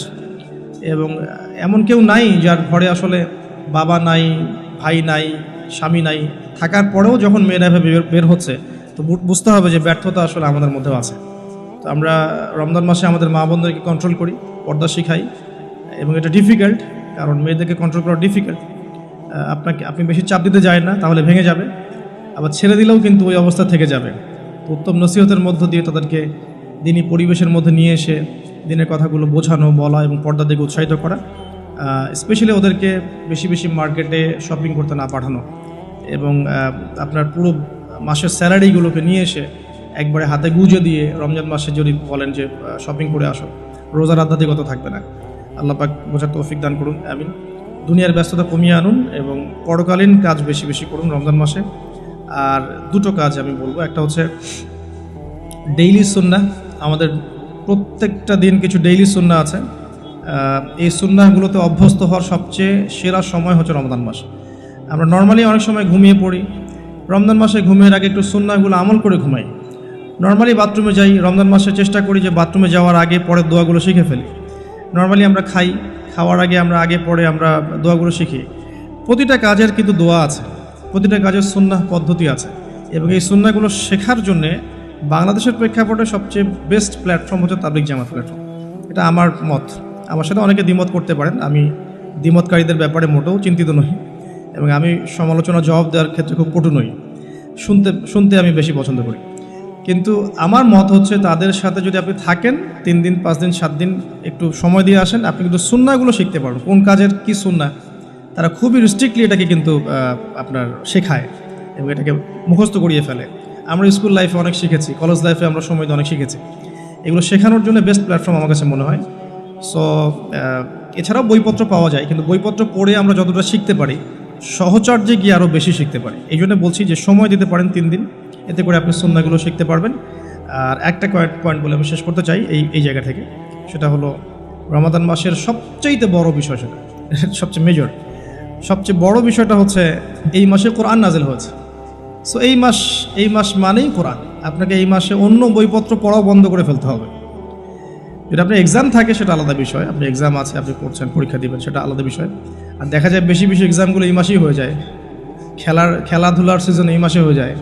হ্যাঁ, দেখবেন world cup cricket, world cup football, অমুক কাপ তমুক লিগ সব এই মাসেই হয়। এগুলো কাকতালীয়ভাবে হয় না আসলে। এই মাসেই দেখবেন যে ফিলিস্তিনের উপর হামলা হতে পারে, এই মাসে দেখবেন মুসলিমদের নির্যাতন বেড়ে যায়। এই মাসটাকে টার্গেট করা হয় আর কি। যাই হোক, এই মাসে বাজার বেড়ে যায়, বাজারের দাম, জিনিসপত্রের দাম বেড়ে যায়, সিন্ডিকেট বেড়ে যায়, নিত্য প্রয়োজনীয় দাম বেড়ে যায়। এই মাসটাকে কেন্দ্র করে অনেক শয়তানি কাজও হয়ে যায়, কারণ শয়তান তো জানে যে এই মাসে তো আমি লক থাকবো। তো এই মাস আসার আগে আমাকে কাজগুলো পুরো প্ল্যানিংভাবে করে ফেলা উচিত, যাতে করে আমি লক থাকলেও সিস্টেম চলতে থাকে।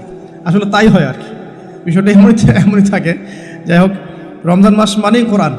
তো এই মাসে কোরআনকে সময় দিতে হবে আপনাকে টোটালি ডিভোটেড হতে হবে কোরআনের প্রতি। আমি কয়েকটা ক্লাসিফিকেশন বলে দিই, যে যারা কোরআন পড়তেই জানেন না, একদমই পড়তে জানেন না, তাদের জন্য এই মাসের টার্গেট হচ্ছে আমি 30 দিনে মিনিমাম কোরআন তেলাওয়াত করা শিখবো। অ্যাটলিস্ট তিলাওয়াত আপনি টার্গেট করেন, যে আমার টার্গেট এই মাসে তিলাওয়াত শেখা। যারা তিলাওয়াত করতে জানেন তাদের টার্গেট এই মাসে একবার হিপস করা, একবার রিডিং পড়া, একবার খতম দেওয়া, জাস্ট খতম। আপনি শুরু থেকে শেষ পর্যন্ত একবার খতম দিবেন। পার ডে আপনি একটা করে পারা তিলাওয়াত করবেন। যে তিলাওয়াত করতে পারে তার জন্য এটা, যে হিপস করেছে তার জন্য এই মাসের টার্গেট হচ্ছে তাকে আবার পুরো হিপসটাকে এই মাসে চর্চা করতে হবে। এটা তার লেভেলটা একটু বেশি, লেভেল ওয়াইজ এক এক মানুষের যোগ্যতা এক এক রকম। কেউ তেলাওয়াত করতেই জানে না, তার টার্গেট হচ্ছে আমি এই মাসে তেলাওয়াত করা শিখবো। অনলাইনে হোক অফলাইনে হোক এনি হোক আপনাকে শিখতে হবে। অনলাইনে কোর্স করানো হচ্ছে, অনেকে করাচ্ছে, আপনারা যুক্ত হয়ে শিখেন। অফলাইনে শিখতে পারলে বেশি ভালো হয়। তারপরে যে তিলাওয়াত করতে জানে, ডেইলি একটা করে পারা পড়লে তার এক মাসে এক খতম হয়ে যাবে ইনশাআল্লাহ। যে হাফেজ, সে এই পুরো মাসটাতে কোরআনটাকে হিপস করবে, আবার হিপস করবে, চর্চা করবে, তারাবির নামাজ পড়াবে, দেখবেন তার হিপসটাকে সে আবার রিগেইন করতে পারবে।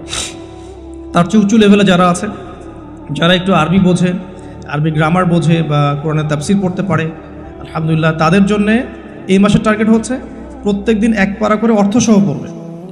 তিলাওয়াত তো করবেই, তিলাওয়াত করবে এবং একটা একটা করে আয়াতের অর্থ দেখবে, তাফসিরগুলো দেখবে, একাধিক তাফসিরকে সামনে নিয়ে বসবে। একটা আয়াতের অনেক শানে নজুল থাকে, প্রাসঙ্গিক ব্যাখ্যা থাকে, হাদিস থাকে, এগুলো বিভিন্ন তাফসির থেকে পড়বে। আমি কখনো বলি না যে এই তাফসিরই পড়তে হবে, যেটা আপনার কাছে বেস্ট মনে হয়।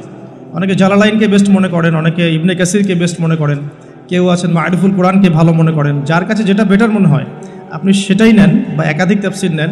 নিয়ে পার ডে প্রত্যেক রমাদান একটা করে পারা আপনি শেষ করেন, রোজা রেখে পড়েন, ইফতার করে পড়েন।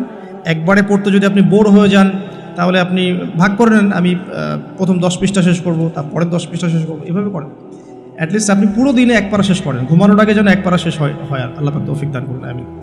আর এরপরে আমি বলবো যারা কোরআনের তেলাওয়াতে পারদর্শী, হিপস করতে পারেন, মাশাআল্লাহ, অর্থ বোঝেন, এই মাসে তাদের দায়িত্ব আরও বেশি। তাদের দায়িত্ব হচ্ছে এই মাসে কোরআন মানুষকে শেখানো হয়, মানুষকে শেখানো এবং মানুষকে কোরআনের মেসেজগুলো পৌঁছে দেয়া, দার্স দেয়া, কোরআন কেন্দ্রিক আলোচনা করা, কোরআনের হালাকাগুলো করা। এতে করে কোরআন সূরা ওয়াইজ মানুষকে শেখানো যাবে, মেসেজ পৌঁছে দেওয়া যাবে। আর একটা জিনিস আমাদের সবার উপরই দায়িত্ব, সেটা হলো কোরআনের শিক্ষাগুলোকে প্রচার করা, নিজের পরিবারে, মুসলিম অমুসলিম সবার মাঝেই এটাকে প্রচার করা। এতে করেই দেখবেন কোরআনের বিধিবিধানগুলো ইনশাআল্লাহ এমন একটা বিশ্ব আসবে যেখানে বাস্তবায়িত হবে ইনশাআল্লাহ আযজা ওয়া জাল। আর লাস্ট পয়েন্ট হচ্ছে শেষ দশকের লাইলাতুল কদর তালাশ করতে হবে। এই শেষ দশকটাকে কোনোভাবেই নষ্ট করা যাবে না, শপিংয়ের মাধ্যমে বা দুনিয়াবি কাজের মাধ্যমে কোনোভাবেই নষ্ট করা যাবে না। 27-এর রাতেই লাইলাতুল কদর হবে কোনো গ্যারান্টি নাই। 21, 23, 25, 27, 29 5টা রাতেই জাগতে হবে মিনিমাম। তারাবির নামাজ পড়বো অবশ্যই, এর সাথে সাথে শেষ রাত্রে উঠতে হবে। এই 5টা রাত ঘুমানোর কোনো সুযোগ নাই এবং পরিবারবর্গকে জাগাতে হবে। কিছু সাইন অ্যান্ড সিমটমস আছে, আপনি হয়তো দেখতে পারেন এই 10টা রাতের মধ্যে কোনো একটা বৃষ্টি হচ্ছে, ওয়েদার খুব সুন্দর, যদিও শহর কেন্দ্রিক জায়গায় বোঝাটা ডিফিকাল্ট। হ্যাঁ, সূর্যোদয়ের পর একটু আলোটা বেশি থাকতে পারে। এছাড়া মুমিন বুঝতে পারবে সেদিন ইবাদত করলে তার ভিতরে ইবাদতের স্বাদ বেশি পাবে সে। ওই রাতে চোখ দিয়ে পানি পড়বে, কারণ ওই রাতেই জিবরাইল আলাইহিস সালাম ফেরেশতাদেরকে নিয়ে নেমে আসেন এবং মুমিনদের জন্য দোয়া করতে থাকেন। তো লাইলাতুল কদর তালাশ করাটা সবচেয়ে বেশি ইম্পর্টেন্ট শেষ দশকে। এর জন্য সবচেয়ে ভালো পদ্ধতি হচ্ছে ইতিকাফ করা। যারা পসিবল হবে রমাদানের শেষ দশকে ইতিকাফ করতে পারেন, ইনশাআল্লাহ আযজা ওয়া জাল আশা করা যায় তারা লাইলাতুল কদর অবশ্যই পেয়ে যাবেন ইনশাআল্লাহ তাআলা। আমি অনেক কথা বললাম, যেগুলো করার আমি একটু রিভিউ করছি এবং আর 5টা মিনিট সময় নেব আমি। কিছু বিষয় আছে যেগুলো আবার করাও যাবে না, আমি প্রথম থেকে আবার একটু রিভিউ করছি। এই রমাদান মাসের মূল উদ্দেশ্য হচ্ছে তাকওয়া অর্জন করা। এই তাকওয়া আমাদেরকে শক্তি দিবে, এই শক্তি দিয়ে আমরা কি করব, আল্লাহ পাকের দিনটাকে স্ট্যাবলিশ করব, এটা আমাদের মূল কাজ। এবং এই 3টা জিনিস একসাথেই হয়েছে, কিবলা পরিবর্তন, নতুন জাতির উত্থান এবং আপনার রমাদানের সওমকে ফরজ করা। আর এই মাসেই কোরআন নাজিল হয়েছে, আবার এখানেই বদর হয়েছে। স্টার্টিং আমরা করব প্রথমত কিছু কাজের মধ্য দিয়ে। প্রথমত তারাবির সালাত, যে সালাতের আমরা কোয়ান্টিটির চাইতে কোয়ালিটিকে বেশি গুরুত্ব দেবো ইনশাআল্লাহ আযজা ওয়া জাল। এরপরে আমরা শেষ রাতের তাহাজ্জুদে অভ্যস্ত হওয়ার চেষ্টা করব ইনশাআল্লাহ, উইথ ফ্যামিলি, যদি আরও ভালো হয় পুরো ফ্যামিলির সাথে করা যায়। সাহরি এবং ইফতারে খাদ্যকে নিয়ন্ত্রণ করতে হবে এবং খাদ্য নিয়ন্ত্রণের মধ্য দিয়ে প্রবৃত্তিকে নিয়ন্ত্রণ করতে হবে। ম্যানুফ্যাকচার্ড ফুডগুলো ত্যাগ করে আমরা ঘরের হোমমেড ফুডগুলো খাওয়ার চেষ্টা করব। 5 ওয়াক্ত সালাত জামাতে আদায় করার চেষ্টা করব ইনশাআল্লাহ তাআলা। 5 ওয়াক্ত ফরজ নামাজের সাথে ডেইলি মিনিমাম 12 রাকাত সুন্নাহ আদায় করার চেষ্টা করতে হবে। বেশি বেশি দোয়া করা, সওম রাখা অবস্থায় দোয়ার জন্য আমি একটা বই সাজেস্ট করেছি, হিসনুল মুসলিম, এবং দোয়া করার আদব এবং দোয়া কবুলের সময়গুলো লক্ষ্য করে দোয়া করতে হবে। আল্লাহ তৌফিক দান করুন, আমিন। বেশি বেশি জিকির করব, চলতে ফিরতে অলওয়েজ জিকির উপর থাকবো, আজে বাজে কথা কম বলে সুবহানাল্লাহ, আলহামদুলিল্লাহ, আল্লাহু আকবার লা ইলাহা ইল্লাল্লাহ, এগুলো বেশি বেশি পড়বো। আমরা জ্যামটাকেও কাজে লাগাতে পারি, সেটা বলেছি। এবং এমন এমন কথা এবং কাজের সময় নষ্ট করব না যেগুলো আমাদের মনের আধ্যাত্মিকত্ব নষ্ট করে দেয়। দুজন মুসলিম বসে কথাও বলি, দিন সংক্রান্ত কোনো কথা আলোচনা করলে কোনো সমস্যা হবে না ইনশাআল্লাহ। ইস্তেগফার করবো ইনশাআল্লাহ বেশি বেশি করে, নিজের পাপকে লিস্ট আউট করতে পারি, ইন্ডিভিজুয়ালি ক্ষমা চাওয়া পাপের জন্যে, আমভাবে ক্ষমা চাওয়া, আর মানুষের সাথে জড়িত যে হকগুলো আছে এগুলোকে ফিরিয়ে দেওয়ার চেষ্টা করা। যদি না পারি ফিরিয়ে দিতে, তাহলে আল্লাহর কাছে আমার যে অপারগতা এটা প্রকাশ করা, যে আল্লাহ আমি চেষ্টা করেছি এরপরেও পারলাম না, আল্লাহ ওই ব্যক্তির তুমি কল্যাণ করে দিও বা মঙ্গল করে দিও, আমাকে মাফ করে দিও।